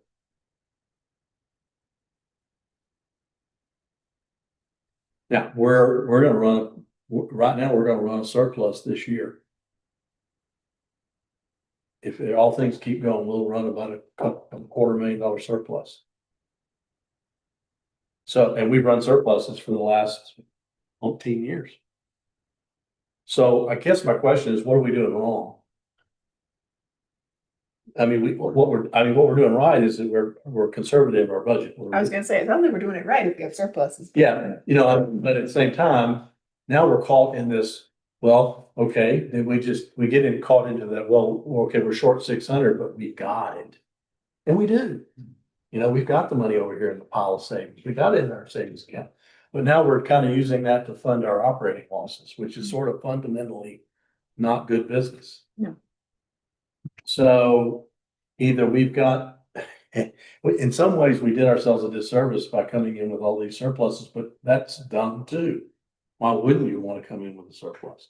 We've done a great job, the employees of the county, of managing expenses so that we come up with a surplus. So I got to applaud everybody. But it hurts us in some ways because we just keep we run a deficit and we go, oh, okay, well, we're good, we got it. But then at the end of the day, we still come in with a surplus. I mean, we said last year we were going to be $350,000 short, and we're going to come up with a surplus again. So either the budget isn't tight enough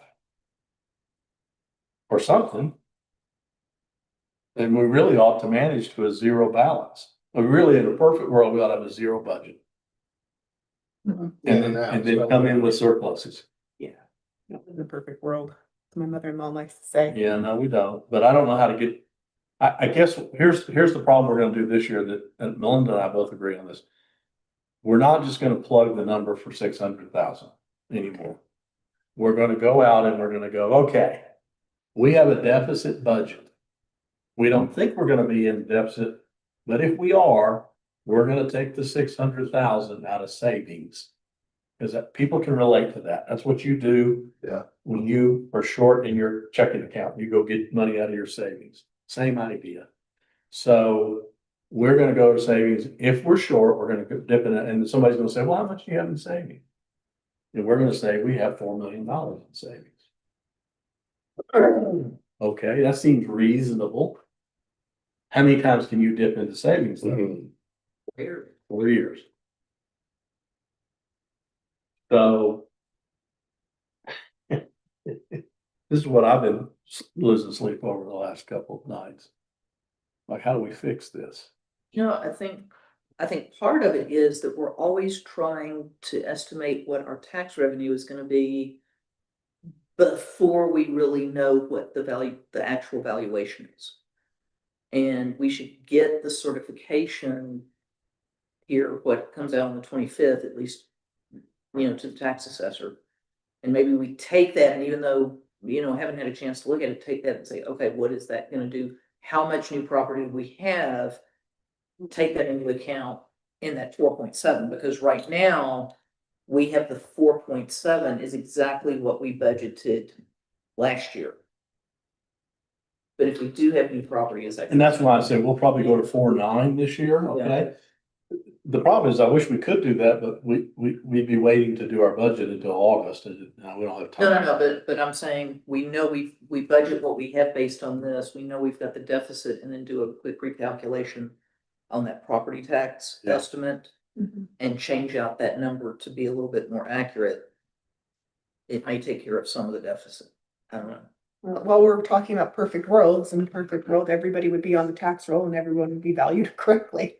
And But that's not, everybody pays And their they're all- taxes. and everyone would pay their taxes. I think it's, And everybody pays. And they would we pay. have a pretty good payment rate, is my We do. understanding. No, we're not bad. We really aren't. And what we don't get paid, we're making up in penalties and interest. Yes, but. But there's just no room for revenue growth, guys. I mean, here's the catch. I mean, this is why I'm screaming about going after tax sales. This is why I'm meeting almost daily about economic growth for Brewster County. man, you bring in economic development, you bring in economic growth. It falls right to the bottom line and the rest of us don't have to pay for it. It's a rising tide issue and it's clear as a bell to me.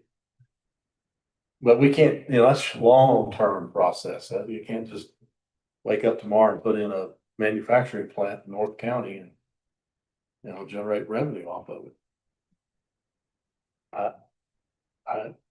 We're not, on these, look at Reeves County, they're so covered up with oil and gas, they don't know what to do. I mean, all things considered, we've got money in the bank, we've got extra money on top of that because of our PILT and we really have a lot to be thankful for. It's just a dilemma right now. And we have to get out of the mindset we're just gonna plug it. We're gonna have to admit that we got a deficit budget and the only place we can get that deficit is from our savings account. Or borrow money. And I just- We hardly have any debt. Right. Our debt ratio is really low. Yeah, but keep in mind, what we're looking at right now is our M and O. That's where the 3.5% is limited. Mhm. The debt that we would Separate take on would calculation. be the interest in sinking. So do we look at some debt to cover some of the capital expenditures that would unfortunately increase the overall rate? I'm sure people would scream, but that's kind of the alternative. The legislature has kind of hamstrung us in that regard because you can't raise the M and O, but the INS is not touched by the cap. And they've actually, they made some changes to that this year too. Goody. Yeah. Yeah, because county were borrowing without accountability. Mhm. And I'm anti-borrowing. I am too. No, but I'm They- just saying. No, you're right. It's, when you're stuck on your M and O and you're looking at an inflation rate that's way higher than, over the last several years than 3.5%, that 3.5% was set back in 2019. Think about that. That was pre-COVID. That's changed. The other thing that bothers me, and this is just long-term, we're wanting to build 2 visitor centers, which we put in motion years ago. It's all well and good. I'm all for it. But it's 2 more buildings that we're gonna maintain. That we're going to send a bill to the tourism department. Well, to some extent, Yeah, yes. I mean, that's our administration fee. Right. This is what we But spend. remember, we're gonna need them to help pay the debt. We're gonna charge them rent? I mean, we'll figure out the numbers, but at the end of the day, they'll still be county buildings Yes, and we're gonna have a county responsibility. yes. So when that glass breaks, I mean, I don't know, we send Johnny over to fix it and then we build the tourism for it. It's not a complete, see, the problem is we're making these multi-use buildings. I mean, we can't have our cake and eat it too. So we're building a multi-use building that we can use. We're calling it tourism, but we're using it for lots of things. We're gonna have meetings there and we're gonna use it as a county facility. So, I mean, we're gonna add to our operating costs by building 2 buildings. Well, and we kind of do And this. that's okay. It's good, but we're kind of doing the same thing with some of the grants. I know we've talked about it as, we get a grant to, for example, go out and buy a truck and you think, oh, great, we got it, we didn't have to pay for it. We've still got to maintain it. So same thing with the equipment that we get on grants. That stuff has to be maintained. If you've got, like a license plate reader, for instance, and replace the batteries or, whatever it is. I mean, there's not a free ride on any of that stuff. Well, it's like some of the grants, we have to pay the FICA and all the benefits. They give us the salary, but we pay all the benefits on it. Retirement. So good with the bad, I guess. I'm open to ideas. Actually, I'm gonna go back and whack some more. But I've been whacking it pretty hard. I don't know where else I'm gonna get it. It honestly, sadly, it's in wages. If you're gonna make a dent in your deficit, you're gonna have to do something with wages. And I'm not in favor of telling people in an inflationary period of time where everything's going up, that, hey, you gotta live with no raise. I mean, frankly, 5% is enough. mean, people gotta buy groceries and feed their kids and. So if we're gonna do it, it brings up an interesting question. We've always just given it as a blanket. I know Val Beard in the past, Judge Beard. Did she a couple of years just give each department head a number and told them to figure out what they wanted to give their people? Did you? Did y'all do it one year that way? We did it, yeah, on Road and Bridge, we did that one year. How'd it work out? I mean, was it? You know what? Was like it, not like it? It was good. I mean, it was great. Yeah. I mean, part of it is, you know, if you're running a business, We not just, everybody we in the gave, company would get a raise. It's not everybody performs, right? But we kind of give everybody a raise. we get, Well, I don't think anybody is getting a competitive wage either. I mean, if you wanna be honest, brutally honest, we're barely hitting living wage. We're not hitting thriving wage for our employees. I would like to see everybody in this county make a Well, thriving wage, and they're not there. and what I see is looking as, there's very few employees that don't have a second job. Yeah. Already. That's true. I mean, Yeah. I pay attention to what's going on. Yeah, I mean, everybody's hustling. Everybody's hustling, I mean. So, Or you know, two job incomes or I think we might be just underestimating how much it costs to run the county for the sake of, you know, making our budget numbers, but if we wanted to be brutally honest, it costs more to run this county. We're doing more with less. We've always done really well at that. In Brewster County, in Terlingua and Marathon, we're really good at doing a lot with not enough. But we're kind of tricking ourselves into thinking that we can do it for less. Really, it costs more than this to run the county. well, and people are more needy now. Yes. They are. Well, they They- certainly no, are they going are. to complain. They're not They are, I gonna mean, stop complaining I- and stuff. I get them all day long, phone calls, you know. I just got a text from a disgruntled person in the veterans tracks. I already talked to them, but they went and bladed it Friday, Thursday, Really? She's not happy. with what they did. I don't know. I hadn't really talked to her. Which She I'll sent me a want to text. talk a little bit about roads in a minute, but I guess my question to y'all is, we got two issues in front of us, raises and deficits. Mhm. And we're not sitting here and fix the deficit, we'll be here all day. So True. Melinda and I'll go back and sharpen our pencils and see if we can bring you back something that's a less deficity. Maybe you got another negative 1.6 million in there somewhere. That would be great. Excited to see that, let me tell you. Wait, that's better. Now I would argue that the average median income of Brewster County is $45,000 a year. We're not Is that household or just average, person? individual, Okay. median income, 45,000 a year. So we're right in that number. That's high. Yeah, I mean, averages are, Depends on what database you're looking at, so say 40 to 45, but I think it's more like, call it 4250 or 43,000 is the average income. So we're not outside that window too bad.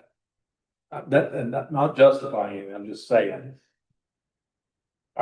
You can certainly find the higher paying jobs in the private sector. I'm certainly a living example of that, right? You know, I could argue to say quit the thing, you know, but at the same time, it's a good job with good benefits, and you know, I'm not saying that justifies no raise. I'm just saying it's not. Maybe it used to be, I think, considered much more poverty level than it is today. yeah, Okay. it's definitely improved, but it's, And I guess the other thing that I look at is if you are paying enough to attract a quality employee that is gonna put in the effort and go above and beyond, and like with road and bridge, maybe, you know, learn how to operate that new piece of equipment and go get their CDL or whatever it is, or take extra classes and learn how to do more in your department. If you're paying somebody, if you're paying enough to where you're attracting that quality employee, it's gonna pay off in the long run versus really trying to shortcut on the pay. it doesn't help the deficit right now, but No. No, we've got great people. We have I think really we've got good stuff. hardworking people. I think that nobody, I mean, I walk around the county, y'all do too. We've got people who are good. Can we be better? Of course we can. We all can. But, you know, people are working hard and they deserve. But we're also stewards of the taxpayer's dollar. And, I don't know. I don't know what the answer is, boys and girls, but my question to you now is, what do you want to do for a raise? Because y'all need, once we decide that, then Melinda and I can go back in and really grind it. I've really enjoyed this process this year, because the last first 2 years, I kind of just slung the budget together because I frankly didn't know how to spell budget. Now, I've really gotten into the numbers this year, and with our new accounting system, golly, it's just so refreshing. Let me assure you, he is asking questions and sending text and sending emails 24/7. Do you have do not disturb on your phone? No, she's not allowed to have that. It's my compo. No, I'd like to. No, it just, everything's so expensive and I know it's gotta come from somewhere, but I really would like to do 5, just. You go to the grocery store, you get $100 and you ain't got nothing. That's right. You got 2 bags, Maybe yes.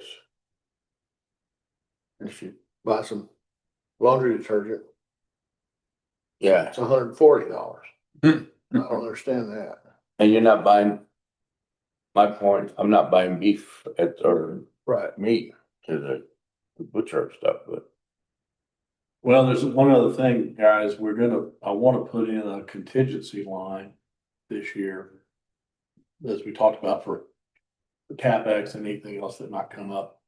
I am going to push more to this court financially than we have in the past. So if I put a contingency line, pick a number 100,000, our budget's going the wrong way. Yeah. But we need to do that. So I would agree. I'm a 5%er on the raise. And we'll, if, Jim, what do you think? What do you want to do? I mean, for 5 is good. It's not, ideal, but I think if it's everybody gets it, then we don't have to, well, you got this and. Yeah. Right. You're getting the commissioners get 10 and everybody else gets 5. No. I mean, Well, I together. wasn't done with it. I was just saying 5 for the employee.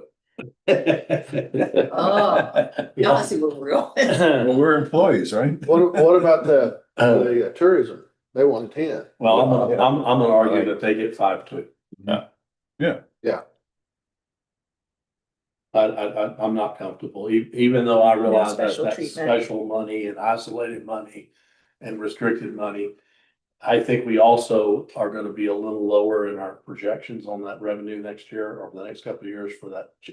We don't know how Jesus is gonna pan out. Could be a nothing burger, or it could be a hit to our, we know it's gonna lose $400,000 because that's what Jesus is paying in hot tax right now, that they're not in business. Oh, It's also gonna impact the sales tax. And, Yeah. and it's gonna just impact fees and things. You're just gonna have fewer people moving through the county. Now, hopefully tourism will, what we're hoping is tourism will continue to be very strong. And what we lose in Jesus will make up a good chunk of it in the rest of the community, but it's hard to say until we see it. Yeah. I'm a big fan of worst case scenario planning. The unknown, well, I think it's all known. They say 2 years, it'll be 4. Correct, that's the other issue. I mean, Oh, and the federal park, government. oh, no, they're not gonna be done in 2 years. Chip that when you get a contract. No, all right, we're gonna put in 5% and, and 5% across the board for all employees, and I'm going to, at the risk of getting stoned, 0 for elected officials. Stone him. I'm okay with that, but. I'm fine with that. I'm actually good with that. That's me. I don't think it's. Sorry, Sarah. I think it sends a, It sends a terrible message. But you're not voting yourself a raise. Then you would be voting yourself a raise. Yeah, I agree. I don't. And we eat just like everybody else. I know you do. And somebody thinks that we ain't doing our job, they can answer my phone for a day or two. No, good. That's fair. Well, I'll tell you what we'll do as a last resort, we'll add it in. Put it in. Just so you can see what it looks like. We still haven't solved the budget, I mean, the deficit issue. We've increased it. And we're not gonna solve it. I don't think Melinda and I could work on it for the rest of our lives. And I don't think we're gonna solve that issue.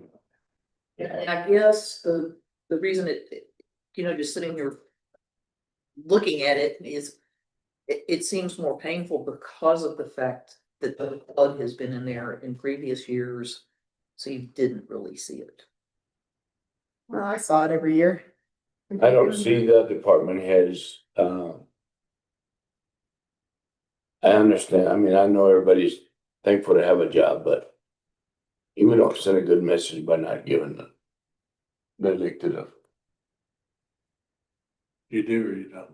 I don't see a good vibe from not giving the elected a raise too. I don't, I mean, we already have some departments that they don't come in on a regular basis. What do you think this is gonna do? No, I'm sorry, I lost your train of thought. What do you say? We already have some elected that don't show up every day. Oh, So we're not giving them a raise and giving the hands a raise. What do you think that's gonna do? I'm just voicing my opinion. sure.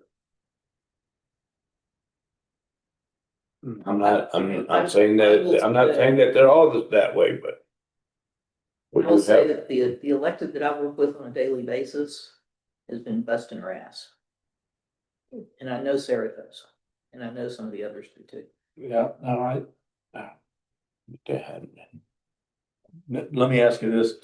Do you want to do it across the board or do you want to dole it out by department? Or go with what? Dole it out by department.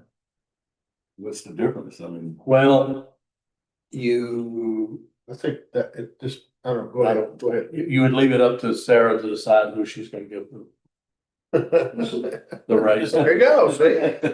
Perfect. Can I say something on that point?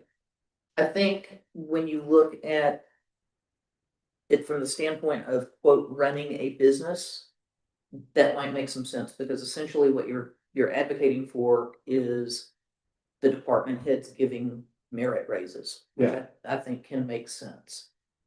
However, since we're a government entity, we have a salary scale.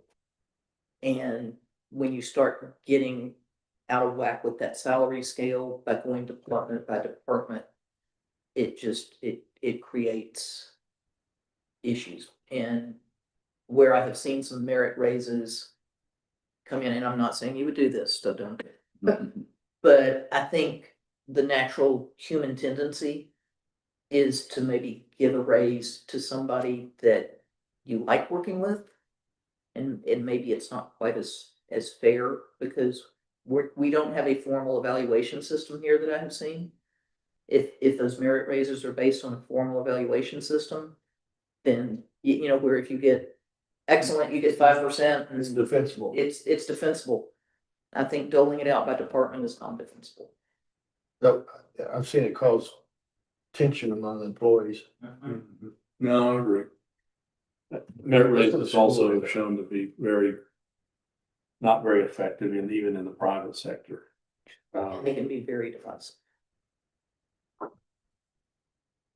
Although no one said life is fair, did they? No. Perfect world. Isn't that what we're working towards? We got a long way to go, Sarah. For sure. Okay, all right, those are our marching orders, then 5% raise across the board. This is not for public. Whoever's listening to the public, this is not set in stone yet, still has to be approved by the Commissioners Court. This is not an approval, this is just an recommendation. work on the deficit some more, bring it back in. You'll see us probably maybe as early as next Tuesday. If not, there'll be another special meeting to talk about it. I doubt we'll get it done by next Tuesday, but we'll try. But I really want to have, Next Tuesday is the we 22nd. have a regular commissioner meeting. Have a regular commissioners court. Would it make more sense? The certification should be out on the 25th, so that would be what, that Friday? Good luck. Oh. It's behind schedule. It's always behind schedule. Yeah. So I want this type, I want our piece done on August 1st. And the only thing I gotta do after August 1st is go to the revenue side and go, what? We made some money. That's all I wanna do. So. They find a diamond mine somewhere. Can we watch cars or a bake sale? I feel like I need to go volunteer in Jake Garrett's office and help him find some money. Well, he's working on correcting the imbalance, but it's not a quick fix there either. They need two more people over there. For Yeah. that. President District. Yeah, they're real money finders in the county. They really are. There's two money finders. They are. And that tax sale, that, I don't know why we're not having tax sales every month on that store. I just don't understand that. Because I'm convinced that we've got I bet we've got our deficit. It's tied up in. Abandoned property. Correct. They could be back on our rolls earning revenue, particularly in South County. Convinced of that more than ever, but nothing's happening. Okay, all right. The only other item on the agenda, which we can, is number 6 about road and bridge. All of us are getting hammered right now on roads. Clearly because of the rains and more coming in. So I told Casey I want that road and bridge map as soon as she can get it. She's tied up on some vacation, but as soon as she gets us the road and bridge map, but it seems to me, in my mind, we ought to A, identify our roads, B, identify the priority roads. See what we're gonna do for those priority roads. And let that strategy be known to the public. How do you determine, well, are you choosing priority based on There's a lot level of of disrepair? Because we've never done a traffic study. We don't know. Frankly, Terlingua Ranch Road, way higher priority than Bench Road. But that I would call an artery. That's a main artery. Yes, exactly. So, the Sunny Glen roads, way more priority than South County or North County. I was gonna say, South County is a priority. yeah, South County gets a lot I of. mean, you're gonna have to do something. You don't Yeah. have enough money to, and then the question is, are we gonna decommission some of these roads? I think they on the low priority roads and they're low priority that we should consider. Well, and then you have the Agua Fria that he bought that other mine out, you know? So now he got 30 trucks coming out of there a day.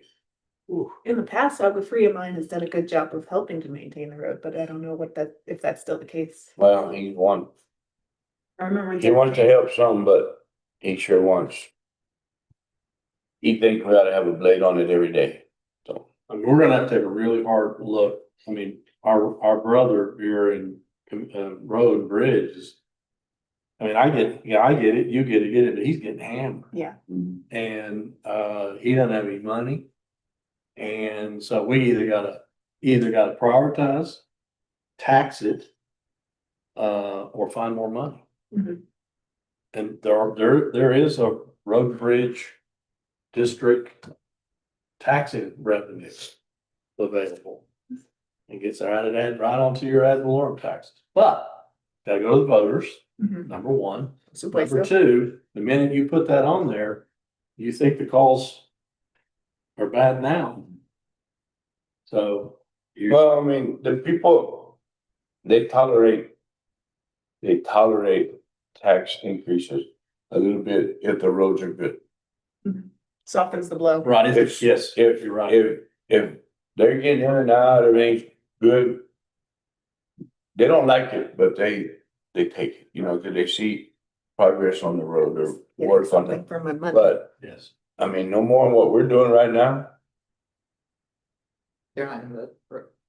It's crazy. I mean. So to There's no me, more we can do. It's not- No, it's not yeah. about doing it. I mean, No, yeah, we're. Yeah. The whole county got rated, that's what. We also need to. The whole county figure got out what rated. right roads are. We've never classified. Not them just- as the not class just one your- roads, class Yeah. two. we're supposed to have all. We're supposed to have that, yeah. Yeah, and Ruben had an idea recently, and I like it, is, one of these is materials, and so one of the things we talked about doing is getting a rock crusher, leasing a rock crusher for a period of time and building us a huge inventory up North County. Mhm. Go down south and build us a huge inventory of road base down there, so that we have a good supply of road base, and it, maybe we need to take some money out of our travel fund to go do that. Did y'all get the email from this Lloyd Denham guy? I did. About, Advertising, you know, yeah, about some kind of road material. It's kind of, I think it's what, it's a miracle, I'm sure. yeah. I think it's what you looked at it, New Braunfels, and y'all brought some back. All that stuff, we Something like patch that. stuff, yeah. I didn't respond. What happened to that Permian Basin material yard that's on the way north out of town? They took the sign down. There's not any, I don't see any activity there. Is that? Top of the hill, Yeah. it's one on top of the hill, kind of on the little rise, Mhm. it's still there. 40-mile field? Yeah. That's, Jones Brothers. Yeah. Because it used to say PB Materials on it and the sign is gone, so I didn't know if they were still actively doing anything. There's a mountain of dirt there. It's all crushed caliche. Yeah, I know, but I think you buy it, but that's what we're trying to do is get a plant in and crush a bunch. Do we have county plan that we can do that on? Well, Could we crush it on? were you crushing on, I bet Lahitas would work with us. Cause they haven't brought, usually had one out there. oh, you know, they would just have their material for themselves. Just one thought, you could do it at our road and bridge yard, but then you gotta bring it in to crush it. Mhm. You need to be crushing it, right, and save it. Sure. Right, so, in my mind, I'm really looking for a strategy so that we're all talking out of the same hymn book. 'Cause Yes, right now, you get a call, you get a call. I'm not saying we're saying anything wrong, I'm just saying, hey, you know what, that's on our priority list. Yes, we know that culvert's out, we've got it scheduled. I mean, I'm hearing all kinds of issues with Turlingo Ranch Road. But, you know, he's hearing it from about Double Diamond, Sunny Glen. He's hearing it over in Marathon. You're hearing it. Mine is not too bad. Over there is, I mean, really and truly, Then we blow a maintainer, and now we're down a maintainer, that doesn't help. and the dump truck. And a dump truck. Mhm. The motivators hurt, but the dump truck stings. All we got left is what, one One. dump truck and a belly dump? Yes. And a tractor trailer that barely can pull it, I think. But not broken down itself, although that's kind of new, so. Okay, anything else? Is that enough? What, was that exciting enough for everybody? When we get to talk about road and bridge again. You may put it on the agenda for Tuesday. Well, we talk about creating a list of priorities. When are we gonna do it? Well, I was trying to find some time in here between the budgets, but yes. I think we need to say, look at the road maps We want the maps first, okay. but Casey can't get those out for another couple of weeks. And that, I need to mean, talk well- to them too. Let me ask you, everybody, I travel most of those roads. Yes. Matter of fact, I travel all of them, but, in case I miss something in your precinct, drive your roads and then Right. jot down what's bad in your, and then in the order of what needs the greatest. I'm guilty of that. I mean, the south Double Diamond, the north Double Diamond, I'm pretty familiar with. I get around pretty good and not get lost. But the veterans tracks, I've never really prowled around down there, So you got sent, which is my fault. It's on me. I'm not putting it on anybody. Sierra Loma yours too? Loma de Linda, yours or yours? Loma Del Norte? Loma del Norte. I'm sorry. It's not mine. No, that's fine. that's hers. It makes a lot of sense, doesn't it? Well, they didn't want to change the lines. What can I say? Yeah, helps your voting. Well, if I'm gonna go driving out some of those roads, I'm gonna need a satellite phone if we're gonna get stuck on the park road specifically. Actually, Loma del Norte is all really good. I thought that one was mostly rocky. No, it's not bad. Double Diamond's fine, really. We got, The deal is that they wanna drive 50 miles an Yeah. hour. Go too fast. we all, yeah, that's right. I mean, we're guilty of that. I mean, Fulton Road, you know, that now, I mean, I need to get more material put in, or we put that material down and put more oil, but by the time we got the oil in it, it got rubbordy from where they were It driving did. too fast. Yeah. But it has slowed them down, except for the one that wants to drive fast, he's upset. Yeah. That's the worst road ever, you know. I mean, you're not winning at That's the nothing. problem with Binge and Mills Road. They drive too fast. Yes, sir. Well, the thing, I mean, Sarah mentioned having to, count the volume of traffic on the roads. Yeah. And it's not, I mean, it's a county road, but Mills isn't used by the county. It's used by the ranch owners. Well, at some point, we have to think, this is a ranch road, not a county road. It's very hard to get rid of a county road. I totally agree with you, Sarah. We'll get it. We do need to have a sort of a priority plan. Let's get to this budget. And I mean, is there a mechanism to get rid of county roads? There is, it's very hard. Yeah. Not easy. Requires petitions and open meetings and public notices and open hearings. Well, the ones that are good is when they come to us and want them, take them back. Yeah. Yeah. Like on Calamity Creek. Yeah. Yeah. But I mean, that's what happened in Marathon. And those ranchers took their roads back because of the tourists. Yeah, they didn't want people wandering down there. Yes. I think it's Camping safe on to their say, though, property. if somebody wants to bring something into the county, we ain't taking anymore. What the college says, Well, Well, I think when we do the subdivision deal, we need to put that in the deal as part of it, you know. yeah.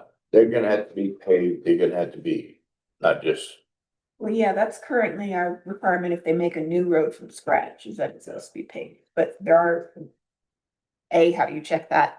And B, there's already plenty of dirt roads out there that grandfathered out of that requirement. But on the no new roads, I mean, the request to bring in the last 3 miles of Trillinger Ranch Road has been pending for 30 years. And, every few months, somebody gets in touch with me saying, we're almost there, we're almost there. And I've always been very, encouraging because on the one hand, it's probably never gonna happen historically speaking, but on the other hand, One day it could. one day it could, and Frenchie was always very supportive of bringing it in, and they've specifically asked, like, would we still be allowed to maintain it if you can't get to it fast enough? And I've told them, yeah, as long as, if you're doing it to our standards, you can do that. I don't know, but if we're gonna say no, maybe I should change my tune the next time they call me up.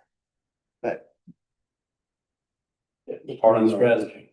yeah, I mean, If you go to the veterans.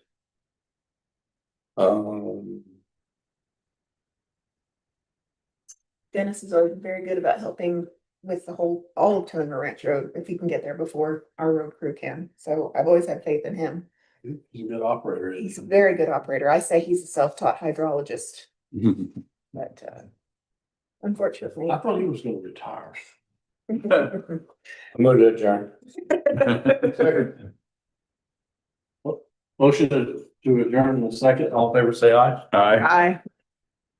Time is it? 12:06. Yeah, lower.